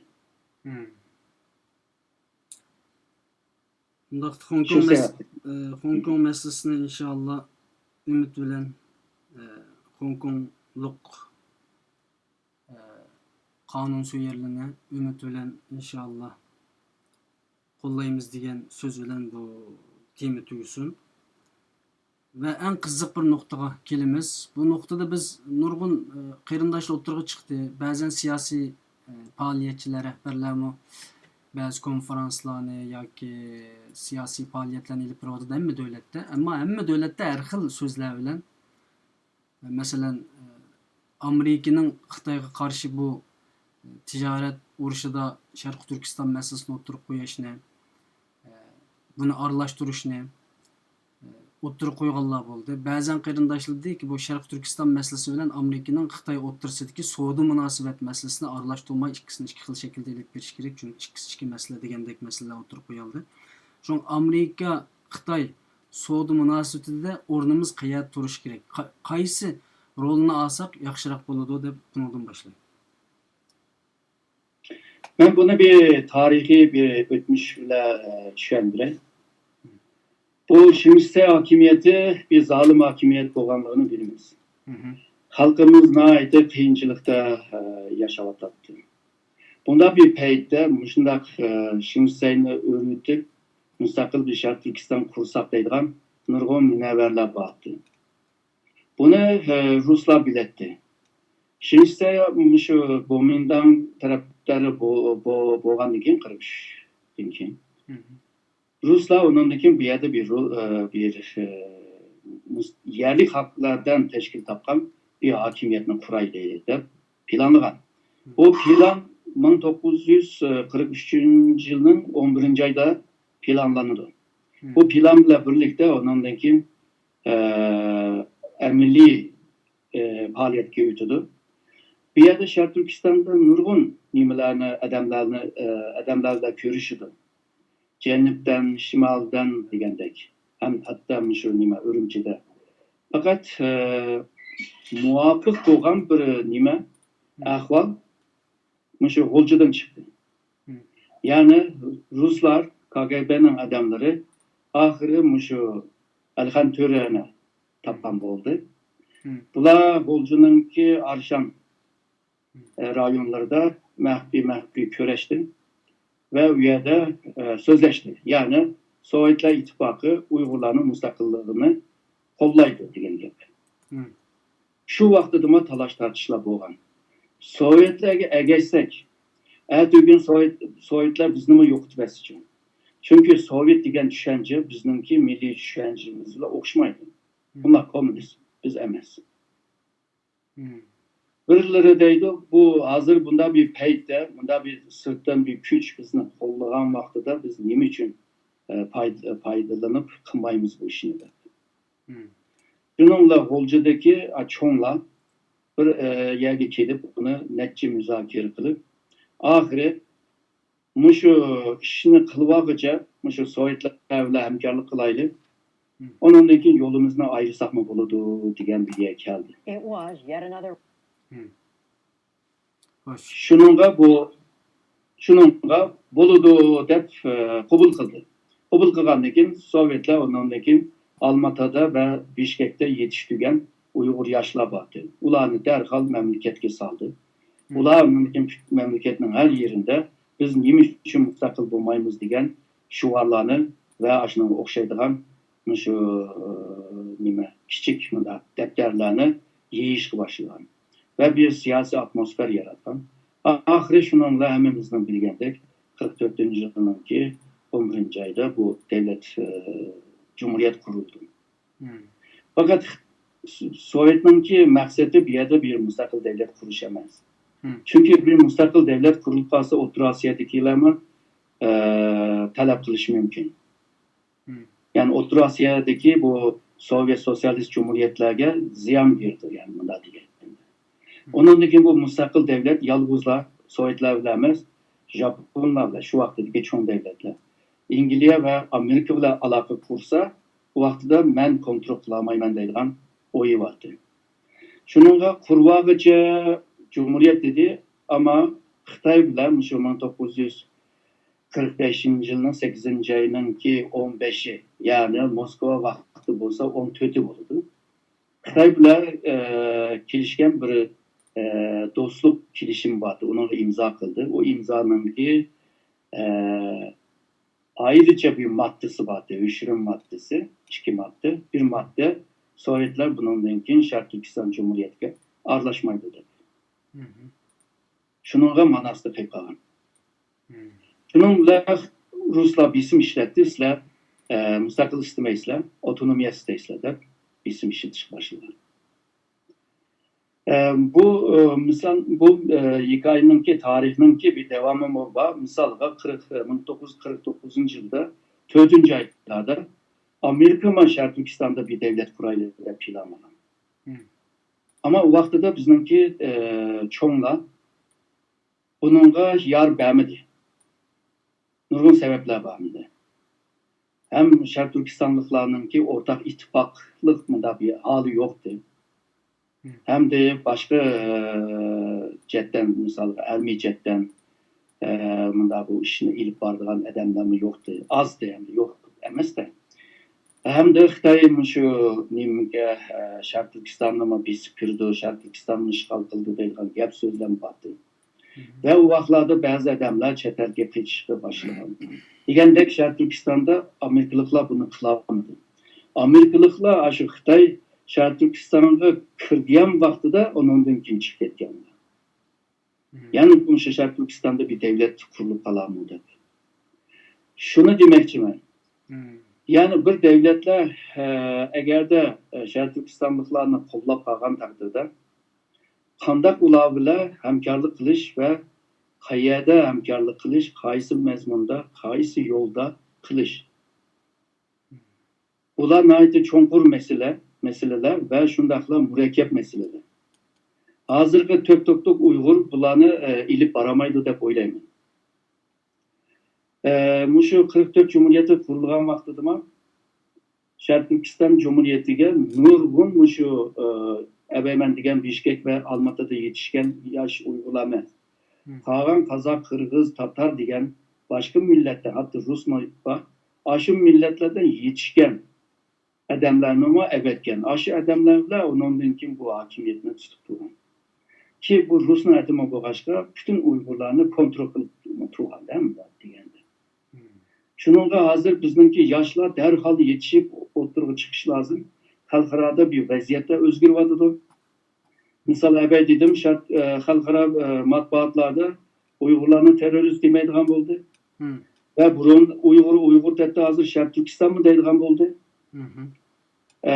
Ve şundaqla bazı tədqiqatçılar şunu yazıvadıdı. Biz bir Xitayni yenemeyiz. Çünkü Xitay güçlü, nüfusu köp. Caiz zemini kem, ularla urushib qalsak, ularni yengdi deyilib, biz mi aşın yerim can qalamiz. Onundan Uygurlarning mustaqilligini qo'llab turib, Xitoyni ajizlashtirayli deydigan mishli ko'z qarashlar chiqyapti. Buni biz burun diyemetdik bu xalqaro sahnalarda. Hozir xalqaroda deb turyapti buni.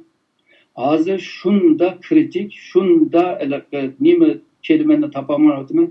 Naydi mo'yum, naydi bir Ciddi. Tarihi burulma noktasında. Eğer de bu burulmanı yaxshi tutamay qalsak, azroq bir xato qilib qalsak, bu fursatni qochirib qo'yish mumkin. Ve tarixda nurg'un fursatlar kelgan, ama bu fursatni bizning umrimizda hozir ko'ryapmiz. Burun biz tarixdagini ko'rdik. Mushtaq fursat bordi, tutamadik, qilamadik. Hazır yüzümüzün közüyle, akılımızla körüvatımız. Hazır nayeti yaxshi bir fırsat var. Ama biz bu devletlerle kandak siyasi münasebetini ilip varmız. Diplomasi münasebetini kandak ilip varmız. Bu meselelerini sözleştiren vaxtlar geldi. Ama bunu sözleştiren siyasyon çalar. Yok. Az. Yani kırdık bir halde emeyiz. Şunun muşu kesplerde okulan yaş ballar derhal oturup çıkış lazım.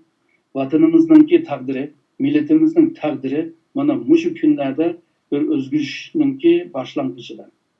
Bu başlangıç noktasında eğer de hemimiz onunla bir yar vermişsek, yardım kılmışsak, onunla güç vermişsek, biz bu fırsatını kaçırıp koyumuz da oylayız.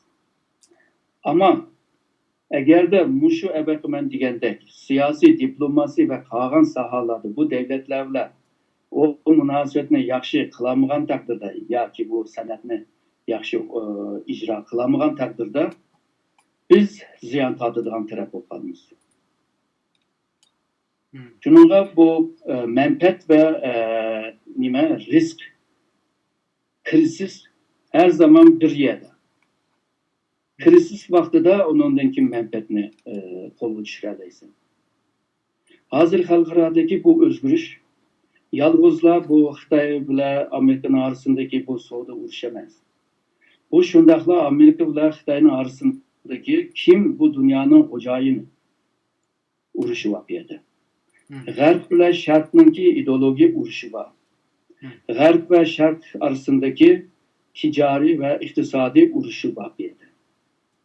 Yani yığıp kelgan çağda tarihte yaşangan aşındaki medeniyetleri biraz okşamaydıgan, tılları okşamaydıgan, siyasi başkuruş tarzları okşamaydıgan devletler arasında can çıkan bir iş.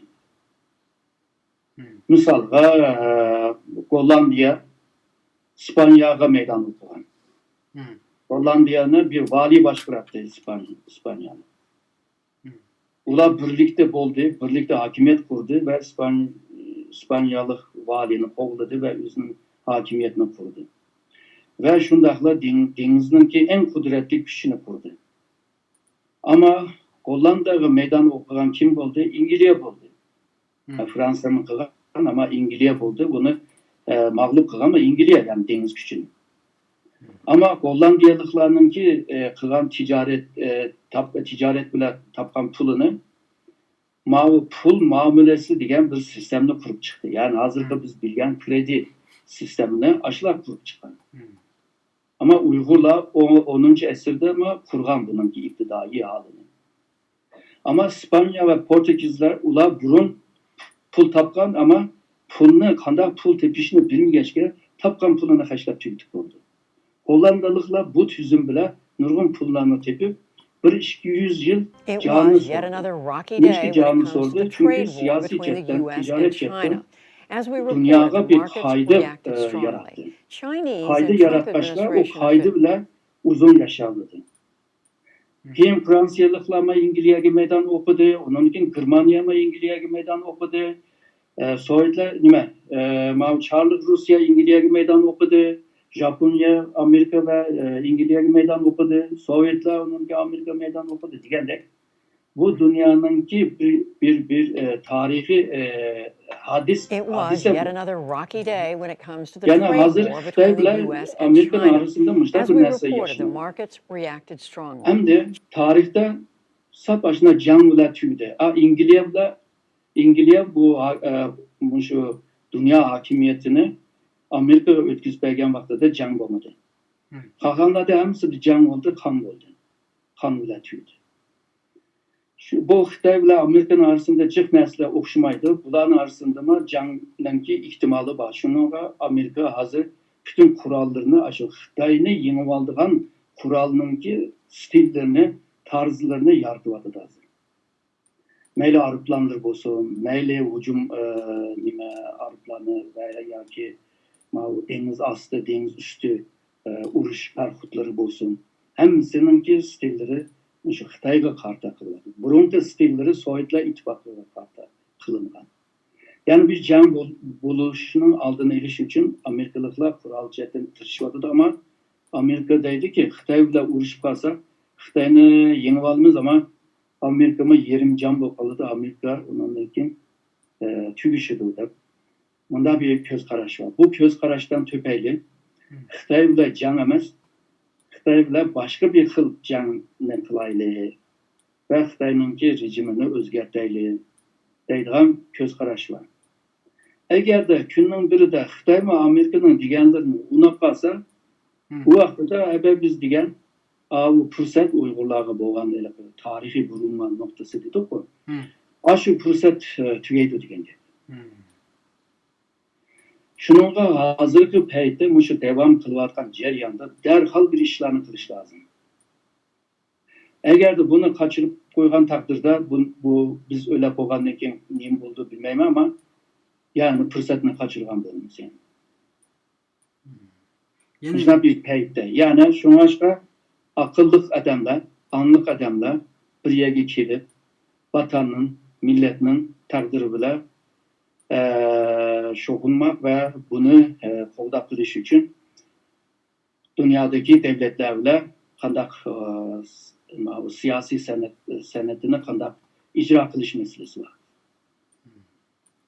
Yani Xitay yani şu tarihi meseleye karab durup Uygurlarını yeni bir kıtım çetel yani aldığımız zamanlarda her zaman sırtkı güçlerinin kurallandırdığını ve paydalandığını veya ki Şarkı Türkistan'ın müstakillik hareketi de bununla yardım kıldığına işini yani Xitay bunu işini Bunda ahvallar tarihte çık buldu Xitay işini bununla. Mesela Yakubek devlet kurulgan vaxtıda Yakubek devletinin akısı da kimler var? Aş öz vaxtıdaki en çok devlet mesela Çarlık Rusya var. Xitay var, İngiliz var, hem de Osmanlı var. 33'teki Cumhuriyet'i karaydıgan bolsak akısı da İngiliz var, Japonya var. 44'teki Cumhuriyet'e qarsak, yanımız Cumhuriyet bilen yakından takip kılgan, misalga İngiliz var, Amerika var, Xitay var, Sovyetler İttifakı var. Hazır sanayotgan devletler hemsi aşı öz vaqtidagi en çoğun devletler. Demekçi bu bunun Şarkı Türkistan'ınki bu strateji ornu Xitay üçün qanchalik muhim bo'lgan bo'lsa, onun rakibi üçün shunchalik muhim. O sebepten töpeyli Xitay bunundan ensiravatıdır. Sırtdagi devletler kol salamı bu Uygurlarınki hareketi paralel qilib Xitayga bisim kişiden müddet onu ensiravatıdır Xitay. Şununla bunun aldığını iliş için Xitay bununkin tekçik oyunlarını oynaş mümkün. Uygur teşkilatlarını çuğuş için, şahsiyetlerinin namını bozup itibarsızlık kılış degandekçe faaliyetlerine ilip giriş mümkün bunun mümkün. Çünkü ben davatkan bu ahvalını Xitay mağazı körüvadı. Xitay katliyen oylap bakmagan Şarkı Türkistan meselesi bu kadar halkarada bir orun alalaydıganlarını ve Şarkı Türkistan teşkilatla bu kadar faaliyet kılalaydıganlarını oylap bakmagan. Bazı makallarını okudum. İsa Bek vefat olgandan keyin bu davamı tügeydi, ölüdü de aşındak hüküm bergenken. Hazır mına ondak bolmayıvatıdı. Şununla dava çoğaygan sırı onundan keyin yalgızlık Xitay emas, bizge dost bolgan yoki bizge dost bolmagan devletlerme teşkilatlarga kol salıdı. Ve özününki temsilcini tepip bu teşkilatın işide özünün tesirini yaratışga kirişidi. Şununla Uygur teşkilatlar burunqidek rahat bolamaydı bunundan keyin. Çünkü sen halkara sahnede oynamazsa, halkara sahne degen nima degende Birleşken Devletler Teşkilatı'na a'zo bo'lgan 194 devletninki en ilg'or adamlar bir sahnede siyasi san'atini o'ynayotidi degan gap. Uyg'urlarninki ma shu xalqaro seviyedeki aşına diplomatlar, siyasiyonlar var mı? Bir ikisini sanalayız. Yani Demek yetmeydi. sizlerdeki şahıslarni Xitoy bundan keyin her türlü şekilde yo'qotishga tirishadi degan gap. Yani bunu kılışma asan çünkü bizim halkımızın bir kısmı bu ansız boğaşka bularınki sendemlige destek birdi. Gayri niyetli Xitayning gayri niyetli insanlar var. Xitayning evetken casuslar var. Bular hemisi hareketke ötüdü. Bu işinin aldığını iliş için tırışıp bakıdı. Ahire şununla Garp devletlerinin közde, nezirinde Uygurlarma yarmaydıgan bir milletke degen halıga ekemek Ekegen vaxtıda ularma boldular bu Uygur'un meselesiyle onda kılıp Xitay bilan yaman boğuca. Özümüzdeki Xitay'daki menfaatini qoğdap basak boldu eken bu degen bir yerge ekemekçi. Hazır Garp devletleri eğer de Uygurlarga işsarşılık bildirgen bolsa bu şu insan hakları ve demokrasi şu nokta nezerden qaravadı. Yani 21. esirde insanlıkka karşı muşunda bir kamp olamdı. Aşına hazım kılamaydı da Garplıklar. O insanlıknınki eybi bu. Türkiye hükümetinin Taşkı İşler Ministerliğinin sözcüsü mü müştak eyipledi. Yani bu noktadan çıkış kılvadı. Ama zaman içinde Uygur meselesi, Şarkı Türkistan meselesi belki strateji meselesi aynış mümkün. Aylanğan takdirde evime bazı işaretlerini tepedim, özgürlüklerini. O özgürlükler bir daha özgerken emez. Yani strateji seviyeye kötemekçi bu işin. Ondan da Uygurların işi de müştak anlık kesbige pişir. Ben davatkan kesip hem de siyasi, iktisadi, halkara kanun, diplomasi, halkara münasebet degandek muşu kesplerde pişkan. Kesipli pişkan degen gap. Bunda da bu üniversite ali mektebinin kültür diplomada çıkanlarını demeyvadım. Yani ayrıca yüzüne yetiştirgen bu adamlar derhal oturup çıkıp bu işine üstü geliş lazım. Bu biz faaliyet kısakla, davanı ton tutsakla, aşı bizden ki məqsəddir. Hazır bu məqsəddən bir neçə pəl yükseldi hazır. Hazır ki bu teşkilattaki faaliyetçiler men davatkan bu halkara siyasetini ilip baralaydıgan adam bek az hazır. Şununla hemimiz Abayqı ciddi meselede bu yanıla hem sizlerning tirishchanligingizga bog'liq deb qarayman inshaalloh. Yani unday emas. men qo'limdan kelganini qilyapman. Yani ko'rganda ko'ryapti. Men taqla ko'rsin deb atay qilmayman. Mening bütün qilgan ishlarim Alloh ko'rsili bo'ldi. Qolganlardan ko'rib ko'rmaysligim o'yim emas endi. Men qo'limdan kelganini men ko'rgashga, oldimizdagi yo'llarni ko'rgashga va o'zgarishlarni takip qilayotganda men bir strategiya mutaxassis. Strategiya mutaxassis degan gap oldini ko'rish yani. Mevcudiyetni tadqiq qilishning sababi kelgusi nima bo'ldi deydigan. Ya'ni biz kelgusiga qaraymiz. Shuning kelgusida bir o'zgarish paydo bo'lmay turib, uni purab bilish lozim, o'ylab yetib berish lozim. Buni qarab men qilganlarni qilyapman. Ve benimki septaşlarımın birlikte bu işlerini ilk bir vatımız. O işlerini uçuk aşkar değişine hacet yok çünkü dedim siyasi ve diplomasi işinin bir kısmı üşürüm bulundu. Amerika'nın nurgun işlerini üşürdük. Türkiye'nin nurgun işlerini üşürdük. Amerika 50 yıldan kim onların sırrını açıldı bu. Ve bazı sırlar var ben göğe içilmeydim. Okşaş yani. Malum bir nesle sır buluş lazım. Çünkü bu bir dedim siyasi senettir. Siyasi bir senet siyasidir. Siyasetin ki məqsədi bizimki milli mənfəətimizin qoqdab bilişdir. Bu vaxtda bəzi vaxtda bunun ki sırrını qoqdab biliş və xalqara ilə ya da bu dünya ilə ortaklaşmaslıq lazım. Özara biliş lazım. Çünkü bir nərsini təkidləb qoyub, Bruma deyəmən. Çeteldeki dava esasen şu elitlerle, serhillerle, talantlı adamlarla kılındı. Memleketin işçideki faaliyet olsa halk ile birlikte kılındı. Ma bu iki sahada iki hıl siyaset var bir yerde. Bunu yaxşı biliş lazım. Onun için normal halklar bunu biliş, bazı neslerine bilişime hacet yok da oylayın. Belki ulanmağına narazılık bildirdi, belki hap buluş mümkün ama kaydamışım. Kaydı karab iş kılmasak ziyan tatımızdan. Ya kapılmayımız inşallah ama men düşenmevatkan bir mesele var, bir soru olay. Erkanda hizmetinin bir teşvikat, medya terapi bağı. Elbette kaynavatkan kazanını tok tutuş için bir kanç tamça su tökeşki doğru keldi. Bek ayacalanıp sekrep ketken adamınki dolusu vurup koyashqa onun sabırtleşki doğru keldi. Siyasi faaliyetçiler, liderler ve teşkilatçılar, siyasiyonlar hareket qilgan vaqtida xalqqa onun medya tarafini, teşviqat tarafini hiç bo'lmasa bir qancha tomchi suyini xalqqa bersa, bu meselede xalqimiz qanoat topsa, mesela bağız meselesinde o taraftan emmeyle özü bilgen şekilde faaliyet ilip badi.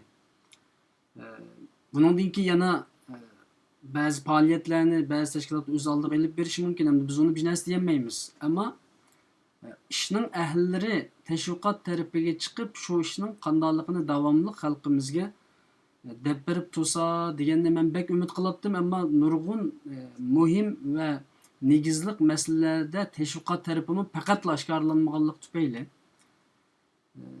bu ishning to'g'ri xatoligida yo'llanish masalasida, xalq mengish masalasida o'zi bilgan tarafga ketib, ba'zi ishlarimiz buzilib ketadigan ahvol yuz berdi ekan. Uning uchun teşviqat tarafda davomli sizlarninki faqatla oshkorlash bo'lishga tegishli tarafini bir qancha tomchi suv ve bu ishning asli mandaq qilsak to'g'ri bo'ldi degan tarafini xalqimizga davomli deb berishinglarni men bek umid qilaman. Yani. To'g'ri, bu yerdan to'g'ri, zarur bo'lganlarni cho'qim o'rtaqlashish lazım. Çünkü bu dava yolg'izlar bu faaliyet qilayotganlarninki davası emas. Bu dava shundaqla bütün xalqimizningki taqdirini aloqador qilgan bir faaliyet.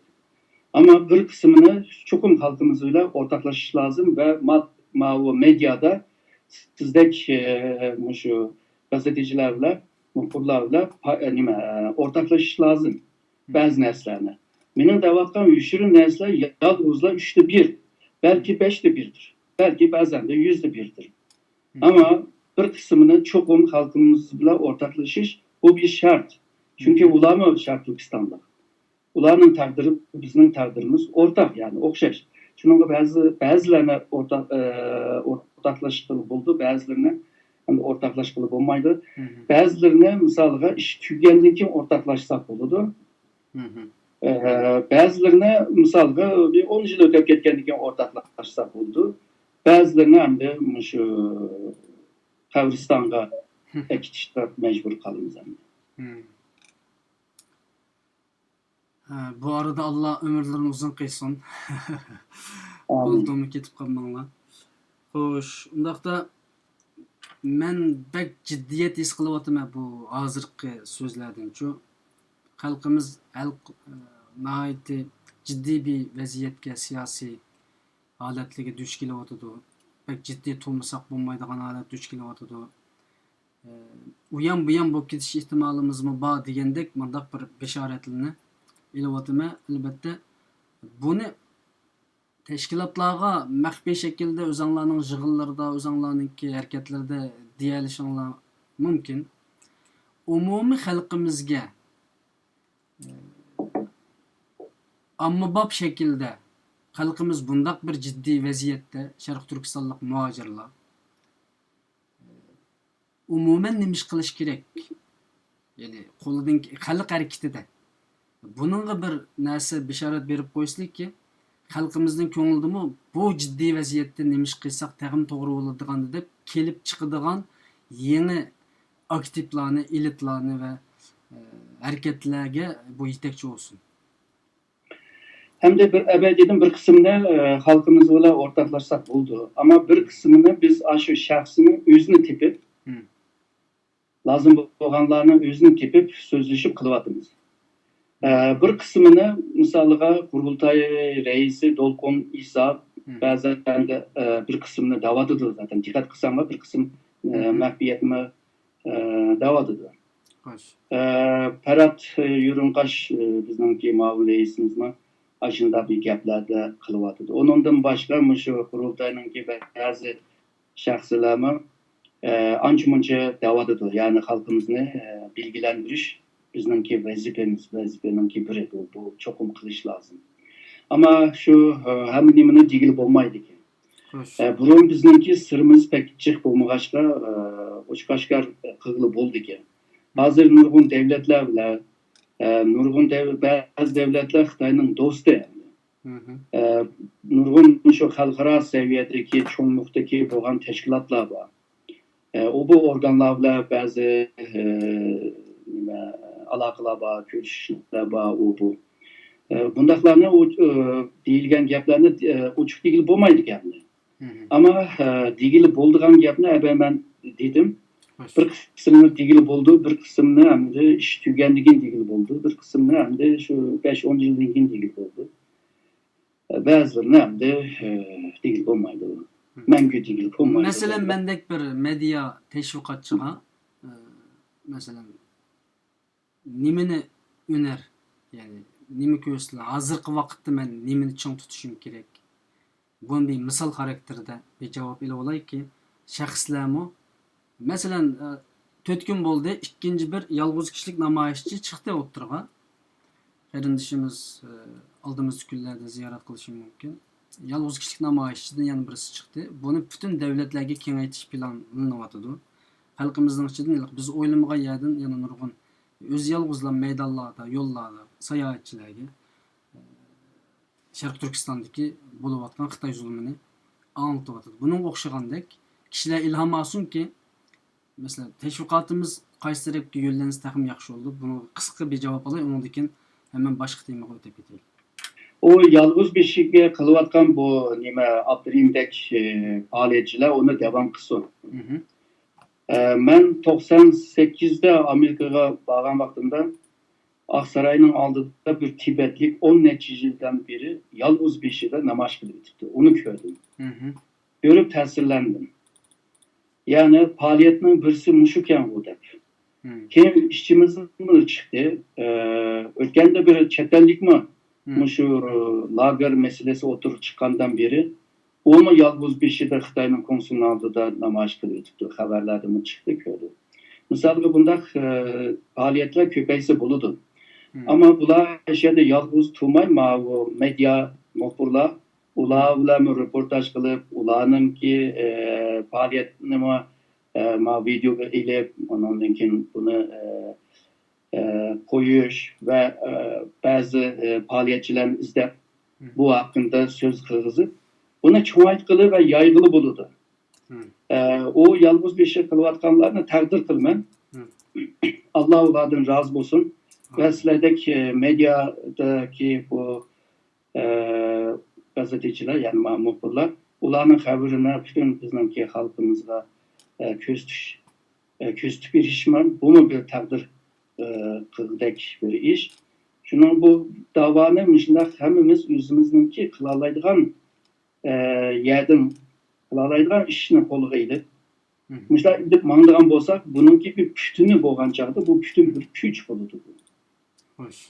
O vaxtda biz hem Qərbliklər qarşı biz bir güc, hem Xitayğa qarşı biz bir güc deb göstərəyimiz.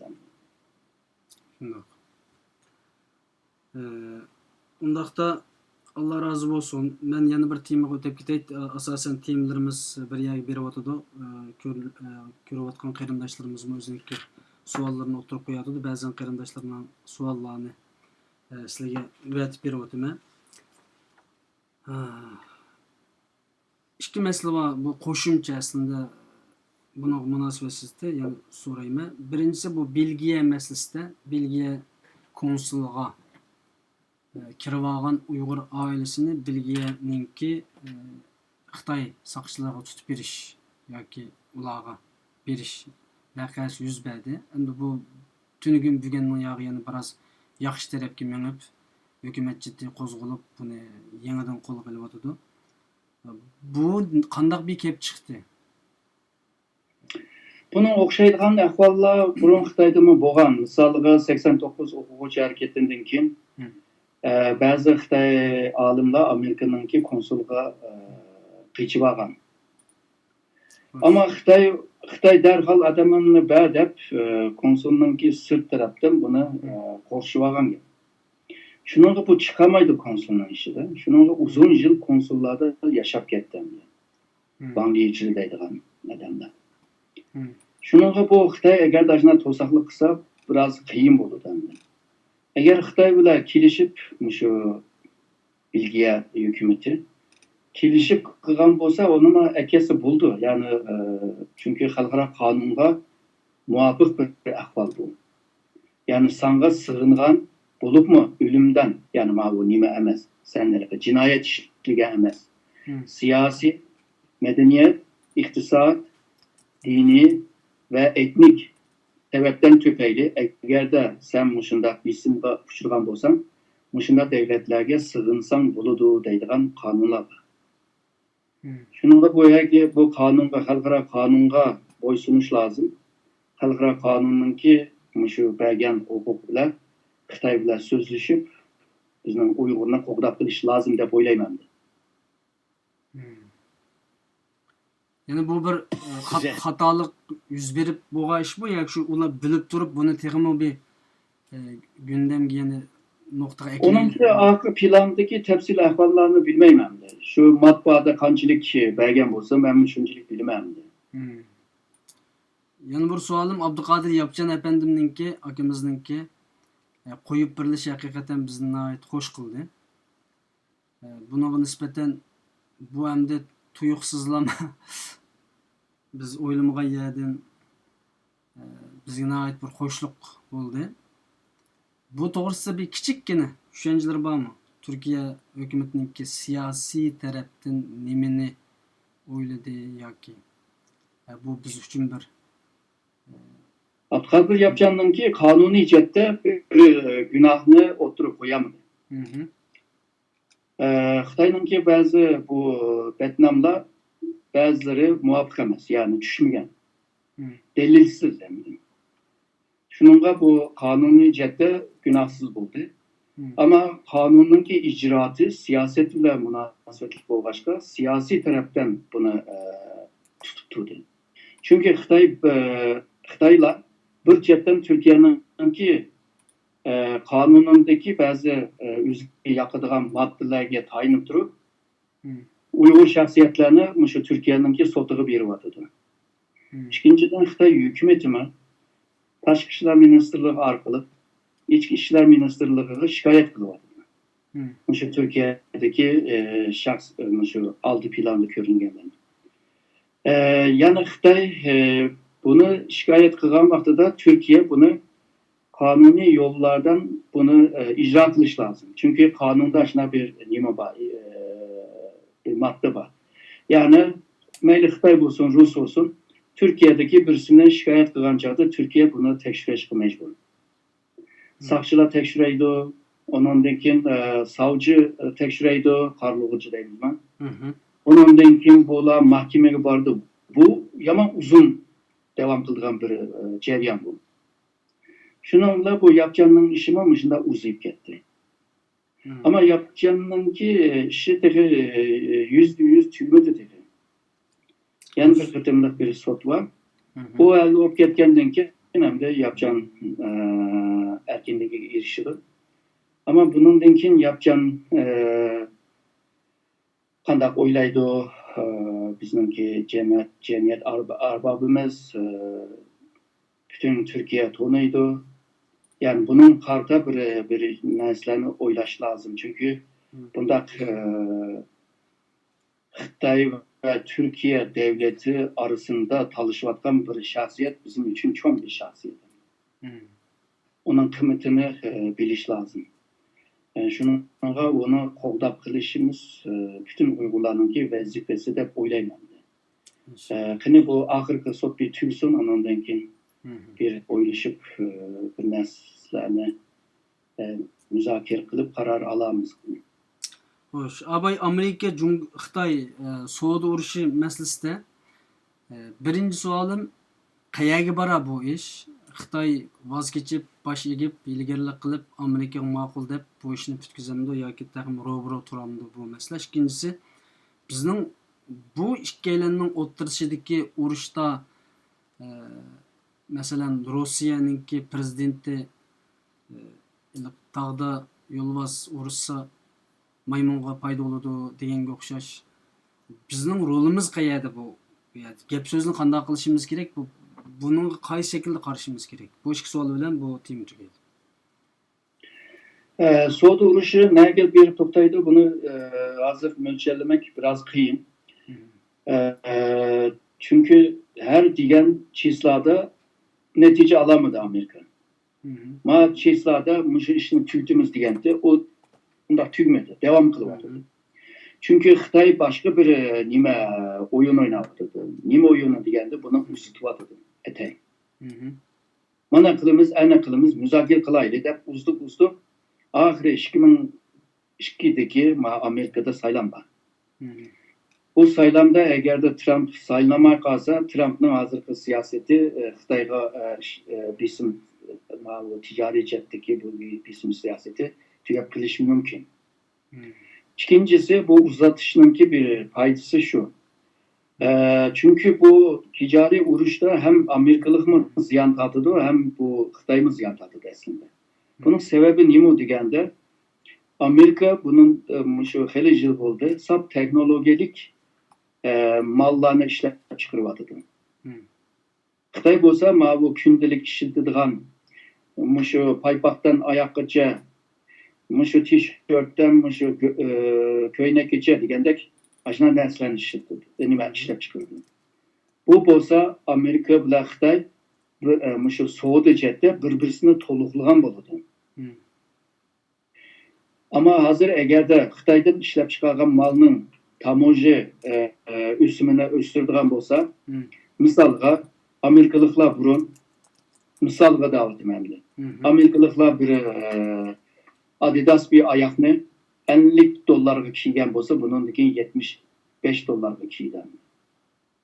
Bunun 100 dolarlık bir nersini kiygen bolsa, bunun dikin 125-130 gacha bağın bir pul haşlaydı. Bundan sırt, misalga Xitayga nurgun şu açlık satıdığan meyli poçak olsun, meyli buğday olsun, meyli başka nesler olsun yani. en köp Xitay bazarına satıldı. Bunu işlep çıkardıgan dehqonlarımız ziyan tatıdı. Çünkü Xitay almayman degandeki ki mal kolda kalıdı. Onda bir çoğun bazarını nereden tapı dendi. Amerika hükümeti deydi, Trump hükümeti. Men sizlerge ziyanlarını tölep birmen lazım. O ziyanını bu yıl töleyse, eğer töleyse hemmisiga onda tölep oğlu olmaydı. Demek ki bunun Xitay eğer de bu işini uzatkan süre ebeki inkazlar, tertü inkaz var bu maddi kanlar olsun, mavi istimal kılan nime şahsiler olsun. Bir nime Washington hükümetiga bismiş yapıldı. Ki hazır kılıvatı da onu. Şununla Xitay'nınki taktiği uztuş. Uzgan siri, mavi bir gap var bu. Keçe uzgan siri düşme köp oludu degendek. Yani gündüz uzun olsa işler köp oludu degendek. Xitay uzatkan siri tutuşnunki ihtimali yükseldi. Bu sebepten töpeyli aldığımızdaki yıllarda bu ticari uruş ne gibi toktaydı degen gapni deyiş biraz kıyın görünüyordu. Ama hazırdan başlapla Xitay'nın kimi çoğun şirketleri ziyan tartışmaya başladı. Misal Huawei şirketi 30 milyar dolar ziyan tartılırken. Yani 30 milyar dolar degen az bir pul emas hem de. Nurgun devletlerde misalıga konra kalgan kurallarını yenileştirişte 30 milyar degen yetip aşıdı. Misalıga mağrip mekteplerini silip mağrip ceddi gibi ıslahatını yetip iriş için 30 milyar degen ki çoğun bir pul yetip işidir yani. Şununla bu yalnızla Huawei bunçilik ziyan tadıdı. Kalganlarımı hele ondan tadıdı. Her iki tarafta bir ziyan var ama hazırmada bir ahval görünüyordu. Belki Amerika'nınki filmlerden var o ikisi maşinayda ben sana uğruyduğuma sen bana uğruyduğsa da birisi aldı da nime karma karşı maşinler aydaydı o. Ya da 3 yıl ahval buludu. Birisi maşin uğrulay degen vakti da birisi kayıp gidiyor. Birisi hareket kıldı, birisi tokta kaldı. Bu ikinci xil ahval. Yani bir ahval olsa bir-birisini uğraydı. Hazırkı şu ticari nime soda uğruşu muşdan okşaydı. Şu ihtimal var mıydı? Bence Xitay şu saylamıgıca buna ustup devam kılıdı dep oylayman.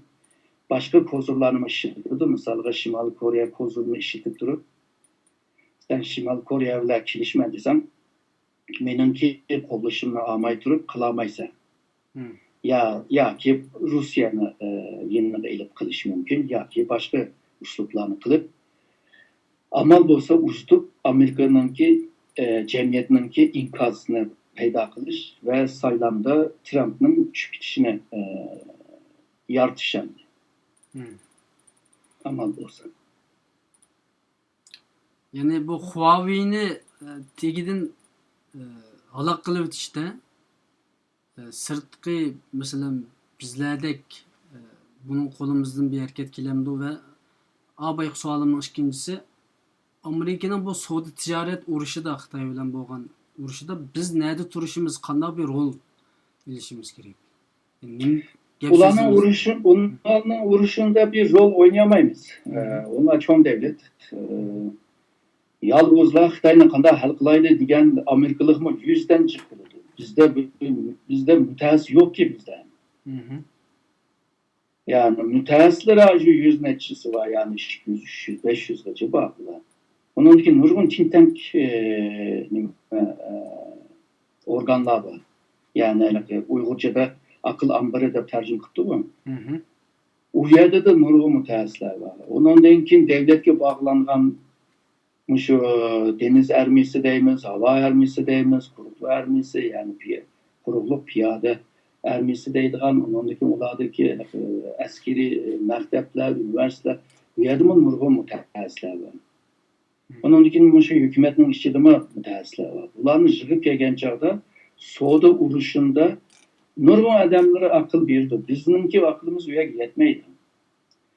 bizga tushgan rol shu. Xitoy bilan Amerika urushgan vaqtida ashuningdan qanday foyda edish. Yani abay sen Putin'ninki gibini degandek ikki yo'lbars urushidi, bizda tog'ning tepasida qarab turmiz, birisi o'ladi, birisi yaralanadi. Abini senin faydan. Mesela Yani anlaşmasan bu nima jirak tutsan bo'lmaydi. Yaqin turish lazım. Bu vaziyetten faydalanish lazım. Qanday faydalanamiz? O başka bir gap endi. mesela meningki birinchi savolimdagi bu Huawei masalasida xalq harakatida Xitoyninki Sharq Turkistonda ilib berayotgan zulmini anglitishda bir qism yoshlar va siyosiy cho'ng tashkilotlar o'zining qo'lidan keladigan ishlarni qilib ma'lum darajada ta'sir ko'rsatdi deb qarayman. Mayli shu Misalga qanday ko'rsatiladi? Masalan, Dünya Uyg'ur qurultiyi siyosiy tarafdan xeyli jiddiy bir xizmatlarni qilyapti tashkilot sifatida. Masalan, shaxslar bir qism yoshlar chiqib televizionlarda, televiziya kanallarda Xitoyninki Sharq Turkistondagi zulmini va kamp masalasini jiddiy anlatyapti. Ve Abdurahimdek bazı qarindoshlar va Farhad qo'xshigan ismini qilish Farhad deb bilaman 4 kun bo'ldi. Ikkinchi bir yolg'iz kishilik namoyishi bilan bu şekilde teşviqat jihatda qo'ldan kelgan xizmatni qilyapti. Huawei masalasida butun dunyo bir jasusluk masalasiga bog'ladi va xalqlar buningga ishonib, masalan, boshqa millatlarniki ishlagan videolarini ko'radi masalan. Hatta bazı o'g'irlar do'konlarga kirib, hamma telefonlarni chiqib ketib Huawei telefonini qilib qolganligi va Huawei telefonini töven ko'rib ishlagan chet elliklarningki videolari. Buni jiddiy qarab, xalq harakatida masalan Huawei telefonlari va Huawei elektronlik mahsulotlarininki soxtaligini isbotlaydigan bir tashviqot harakatini qo'zg'ash bilan bir qo'limizdan kelgan bir xalq imkoniyatini qila olamiz deb men bu şekilde. Müşteri bir paydası var mı mesela men yoki yana bir qarindishimiz ma'lum bir media market oldida yoki cho'ng so'z saroylarining oldida Huawei'ning soxtaligini ko'rsatadigan shaxsiy namoyishlarni qilish qatorliqlar. Amerika 1990'dan itibaren Huawei'nin qanday şirketligini bildi. Ve hazırgacha 20-30 yıldan beri bunu izleyip turvadıdı, yani körep turvadıdı, takip kılıp turvadıdı.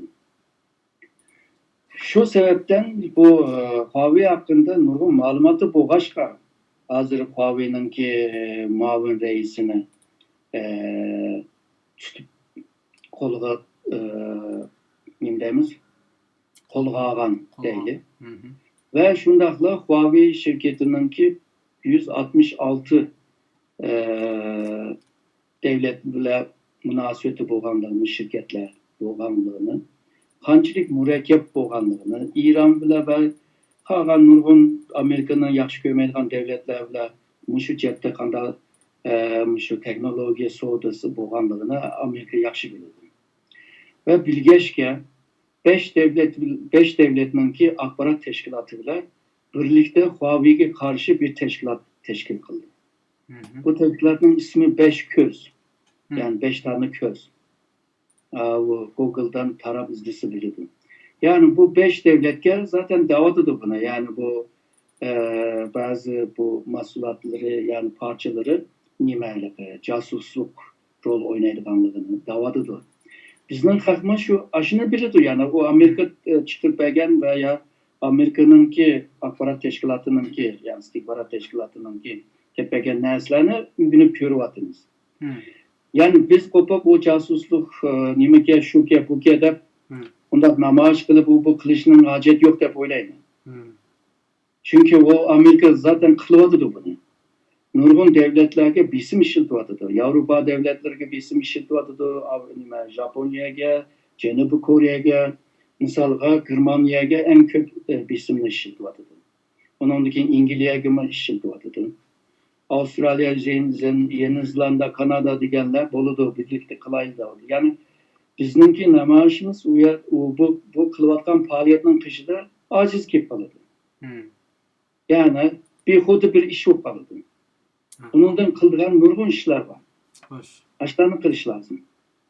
O'tgan yilda shu nima Milliy Kengash yig'inida 1,5 soat anlatgan nima ish qilish lozim deb. 1,5 soatning ichida nurg'un qildigan ishlarni edim degan gapdan. Uni unutib ketdik biz. Nurg'un odamlar mubodo yashaydi, ammo qildigan ishlarni qilish lozim. Qismi bo'ldi, qilmisimi bo'ldi degan ishlardan yiroq turish lozim. Qismi behuda bir ish, foydasi yo'q. Bu milliy manfaatga bir to'pi qo'shmaydi degan ishlardan man yiroq turish lozim deb o'ylayman. Bizningki energiyamiz pek az yerida ishitish lozim. Hisob qilib ishitish lozim deb o'ylayman.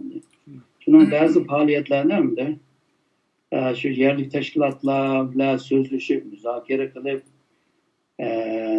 mana bir gap bor, o'rtaq müşterek akıl deydi bu. Ortak akılga işiniş lazım. Maslahat bilan. Shunaq. Maslahat qilib, ondan keyin qilaylimi, qilmaylimi deb qaror berish lazım. Yani nim bo'lsa o'tirib chiqishning hojati yo'q. Ba'zi narsalarga chiqishning hojati yo'q deb o'ylayman. Misol Huawei'ga qarshi namoyish qilaylik. Buni qilishning hojati yo'q, chunki Amerika qilganini qilyapti. Butun dunyoni zilzil qilyapti. Bizning xalqlar Huawei'ninki qo'l telefonini ishlatmasin. Huawei'ning mahsulotiga qarshi chiqsin. Uyg'urlarning ichida bunday bir kampaniya qilib bo'ladi endi. Bunday ishlar bo'ladi misolga. Buni WhatsApp'larda yoki Facebook'da, Twitter'larda bunday teşvik qilib, sizlardek gazeteciler mi anca teşvik qilsanlar, hech kim Huawei'ninki malını ishlatmagankin qanday bo'lmasa, bu iqtisod jihatdan azroq bo'lsa bir ziyon bergan bo'ladi endi. Bunun vicdanımız biraz rahat bo'ladi endi. Bo'ladi. Allah razı olsun. Vaqtimizning oxiriga kelyapmiz. 2 temamiz qoldi. Buni qisqacha deb o'tib ketamiz. Birinchisi bu unutib qoldim. Qarabday. İstanbul'daki saylam meselesi. Biz biraz taraddutlanıp ketdik o'tgan qitim. Cumhuriyet Xalq Partiyasi o'tgan vaqtida. Endi hozir yana qaytadan saylam bermoqchi bo'lgan demokratik bir şekilde 2 kişi, 2 partinin başkanı sözleşti bir-biri bilan. Nəhayət güzel bir söhbət oldu. Bizning təşkilat başlıqlarımız bu şundaq bir söhbət elib başsa, dəğmi bək demokratik bo'lamiz deb o'ylayman. Bununla nisbətən bu saylam nima uchun bundaq bo'ldi degandan yaxshiroq bir savol xalqimizga, Türkiyədəki Uyğurlarga və chet eldagi muhojirlarga qaysi partiya usta texim foydali qiladi va biz buningga qandaq bir yo'l tutsak yaxshi degan savol. Bizleki kumar oynamagachqa o parti bizga bunday foydasi bo'ladi deb o partini tutganda yana bir partidan bizga ziyon keldi. Bütün foydalilikni ilish uchun biz bütün partilar bilan bir o'xshash masofada munosabatni qurish lozim. O'z vaqtida men shu İsa Yusuf Abdukim, Mehmet Emin Buğra degan apandilar Türkiye'ninki bu partilerge pek arlaşmagan. Hatta İsa Bek'ninki milletvekili buluşunun haberini tuygandan keyin, ihtimalini tuygandan keyin İsa Bek'ni qayil qilgan yani.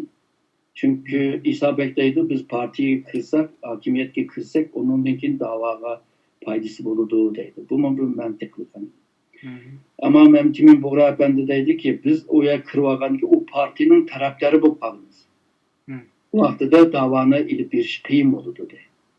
Şunun okşaş, Türkiye'de biz bu enine şekilinde 10 partilerge yakın olan. Bence bunun da ki dava özgürlük lazım. Ben dedim bizge siyasyon lazım. Köperek lazım. Siyasyon boğan adam hazır ben degende her xil partiye bile aralışıdım. Her xil partiyeden özününki davanın qoğdaşı için, menfaatini qoğdaşı için bile aralışıdım. Birisi bile aralışmağından keyin birisiga öşmenlik bo'lib qoladi. U vaqtida onundan keldigan ba'zi menfaatini yuturib qo'ygan edi. Bunga dava bütün partinin üstüde buluş lazım. Çünkü davamız mukaddes.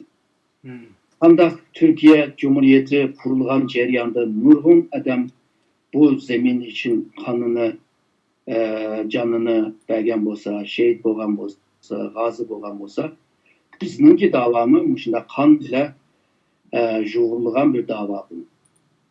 Şer Türkistan zemininin her bir parçasında şehitlerinin tamlangan kanı var. Şununla bizning davani o partiga bağlab, bu partiga, bir şirketga bağlab, o teşkilatga bağlab qilish bu muqaddas davamızga bir hakaret desem biraz ig'ir bo'lib ketadi, ziyon beradi dey. Şununla İstanbul'daki saylamını kim uçsun o partilerninki işi ama kim uçsun ular bilan münasebetini kurmayız. Ve şundakla her tutum etken partilerini düşendirmiz. Çünkü bizim davamızınki karakteri bu.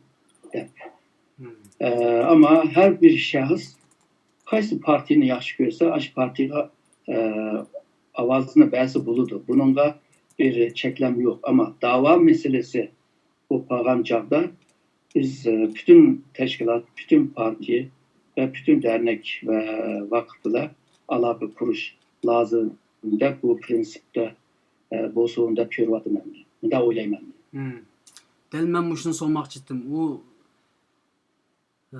bütün partilerden üstün bir dava hareketimizini elip bir iş için bence Türkiye'de umumyüzlük bir hazır degendek bütün partiler bilen doğru bir münasebet saklap kılış meselesi biraz zayıf dep qarayman. Mesela Cumhuriyet Halk Partisi olsun veya ki ma'lum partiler olsun. Bular bilen bo'lgan munosabatniki zaifmiki deb tushunaman men shaxsan. Bu yerda biraz somut yani Uyg'urlar Türkiye'deki yoki teşkilatlar bütün partiler bilen münasebet saqlashda qanday bir yo'l tutish kerak? Mesela a'zolik yo'li bilan bo'lamdi, ular bilan birlikda xizmat qilish yo'li bilan bo'lamdi.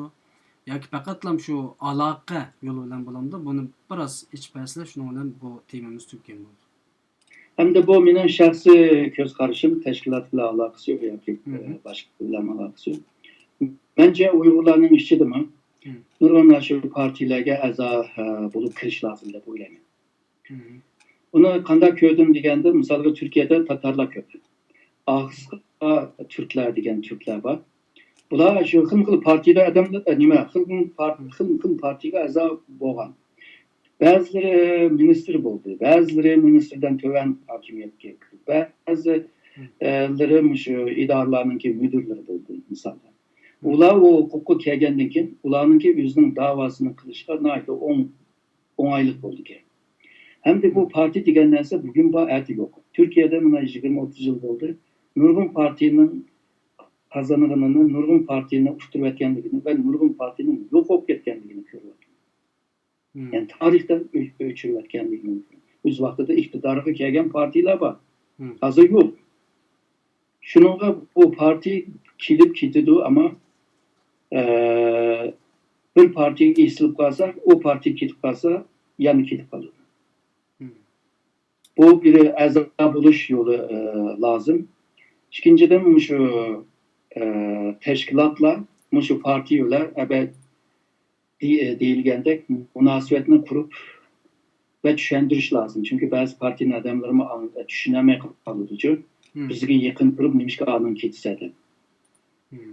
O siyaset. Ama konumuz sizin partiyle birle zaten şu avazını sizler bir vaktiniz. Ama A parti bile dava üçün A parti bile münasebet kurmasak olmaydı da düşenimiz ulanı yaxşı düşündü. Yani. Düşündürüp buldu bunu. Yani bu xil münasebetlerini kuruş. Onundan başka misalga nurgun Türklerin kurgan dernekler var, vakıflar var. Üyege mi bir eza bulup, şeylerde mi güçleniş lazım? Okup çıkan ziyalılar bütün üniversitelere yiyiliş lazım. Kelbisinde Uygurlarının bir üniversitesini Türkiye'ye de kursak bu ziyalılarla nimligen yaxşı buldu. Onundaki nurgun şirketlerge kırıp işleyen Uygurlar keyin çıkılıp öz aldığı bir holding yoğun bir çoğun şirketlerine kursa nimligen yaxşı buldu. Bu kişiye ilgi boğan vaxtıda Türkiye'ninki siyasi ve cemiyet üstüde bir təsirli küçün buludu. Bunlarını kımay durup yalgızla bir koşun buluydu. Türkiye'nin cemiyetininki çitti de turuydu. Türkiye cemiyetinin içi kiremeslik. Bunlar hemisi yaxşı bir ahval emas emdi. Bununla şu cemiyetinin içi kiriş lazım. Bu ahval yalgızla Türkiye için demey vatime. Yani bütün dünyadaki Uygurlar için.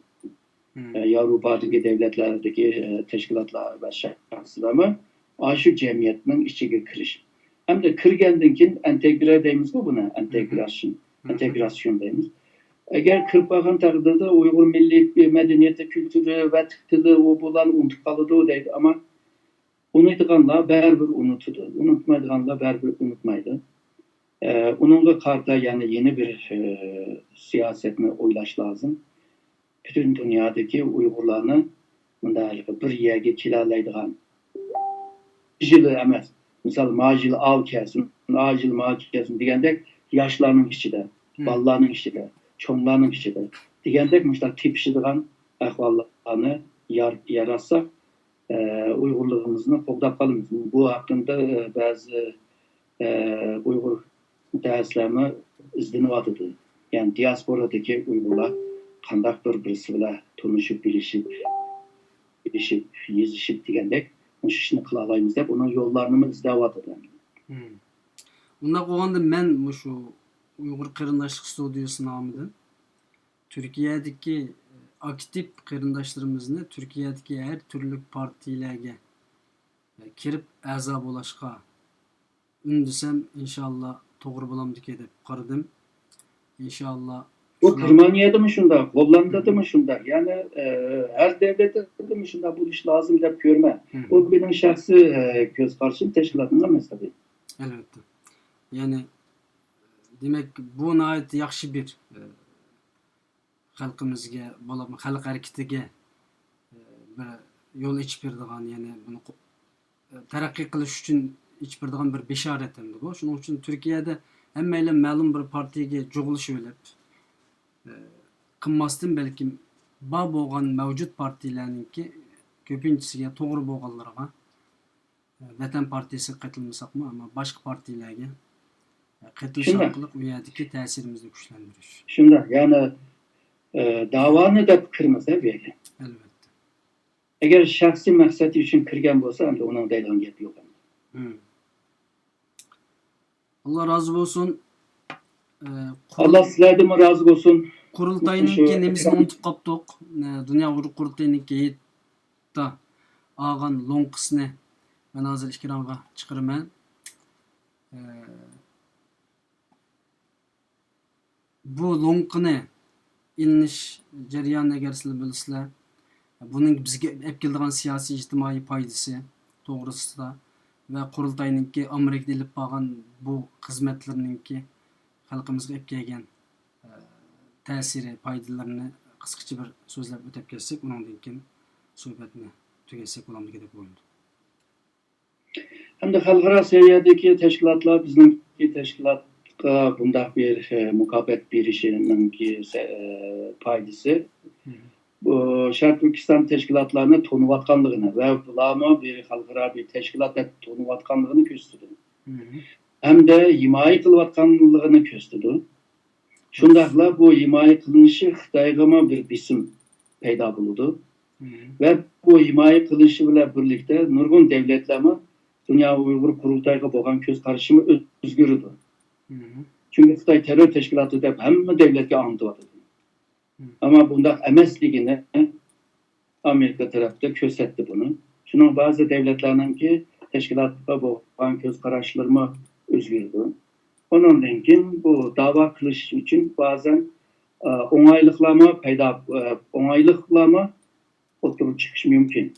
Yani misalda Dünya Uygur Kurultayı başka devletlerge bağlan vaxtıda bu terör teşkilat emesge oldu ya bunda hemkarlık kılaylıdı.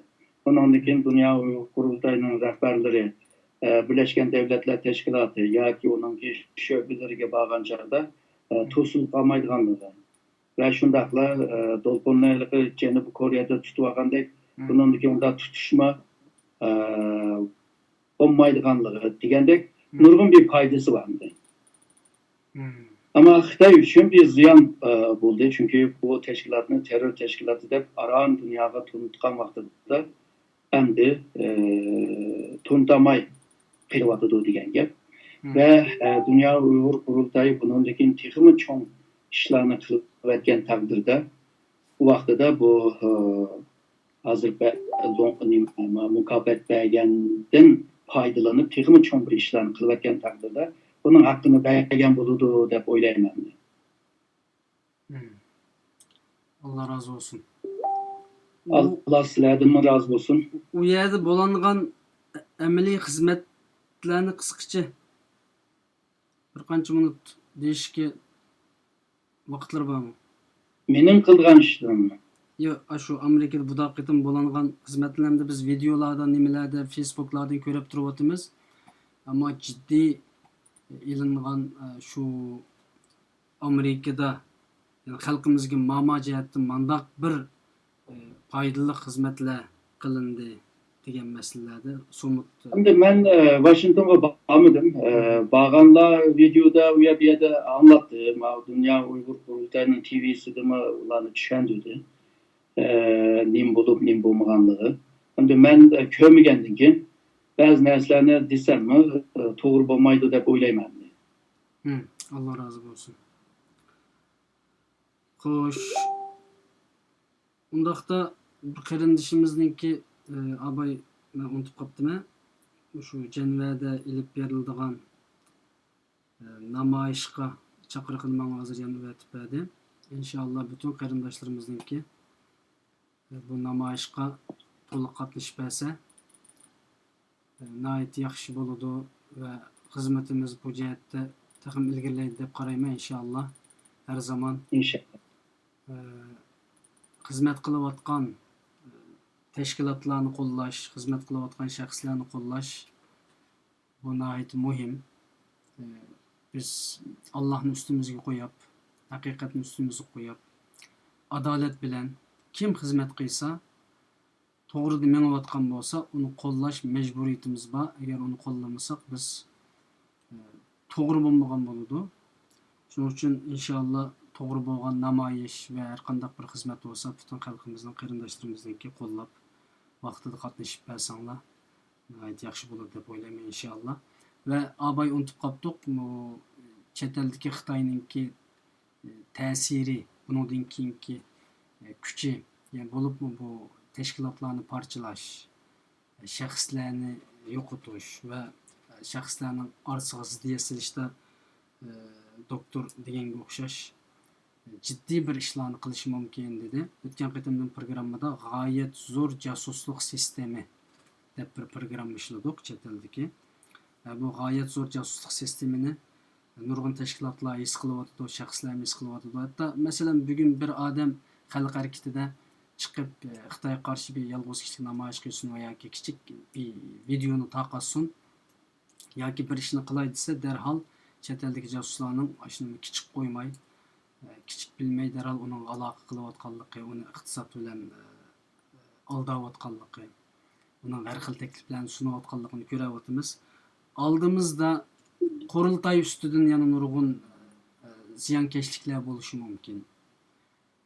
Uning o'xshagan cho'ng yerlik tashkilotlar, har qaysi Yevropadagi tashkilotlarga ziyonkashliklar bo'lishi mumkin. Turkiyadagi tashkilotlarga cho'ng ziyonkashliklar bo'lishi mumkin. İnşallah bütün xalqimizningki diqqat bilan turishimizni, bir-birimizni qarlamasligimizni qurultay üstüdün bolsun we ýa-da şuna okşagan hizmet kılıp atkan teşkilatlar üstüdün qarugulaça qaralaş ilip barmasligimizni, kim hizmet kıysa, kim toğrunu kıysa şunun keyinden ve şunun bilen hemkarlaşıp meňip Xitaynyňki çet eldeki gaýet zor jasusluk sistemini sistemisiň bizni buzup etmesligimizni ümit kılıma, aramızga fitne sokmakçı olan her kandak insanlarını yalğız kaldırışınlarını ümit kılıma inşallah. Ve bu programma ahırıp geldi. Ahırda stratejiya mutaxassisi Doktor Erkin Ekrem efendimninki köňül sözlerini ilip müşahede programımızı ayarlaşkan boldu. Köp rahmet. Vatan millet için köp hizmet kılvaslar, sevabı bilen, günah bilen birlikte. Ondan kim bu hazırgacha muş ekranda meni köýläwatkan kelindaşymyza ama köp rahmet eytmen. Allah sizlerden razı bolsun. Rahmet emse. Boludu. Allah razı olsun. Tekrar Allah razı rahmet olsun. etime ve inşallah Kırnaşlık Studiyası da halkımızda, halkarada yüz bergen her kandak muhim meseleler bolsun onu hal kılış üçün davamlıq programma elip barımız. Kolumuzdan kelgen imkaniyet bilen her zaman diqqatinizde ikranımızda bolsun.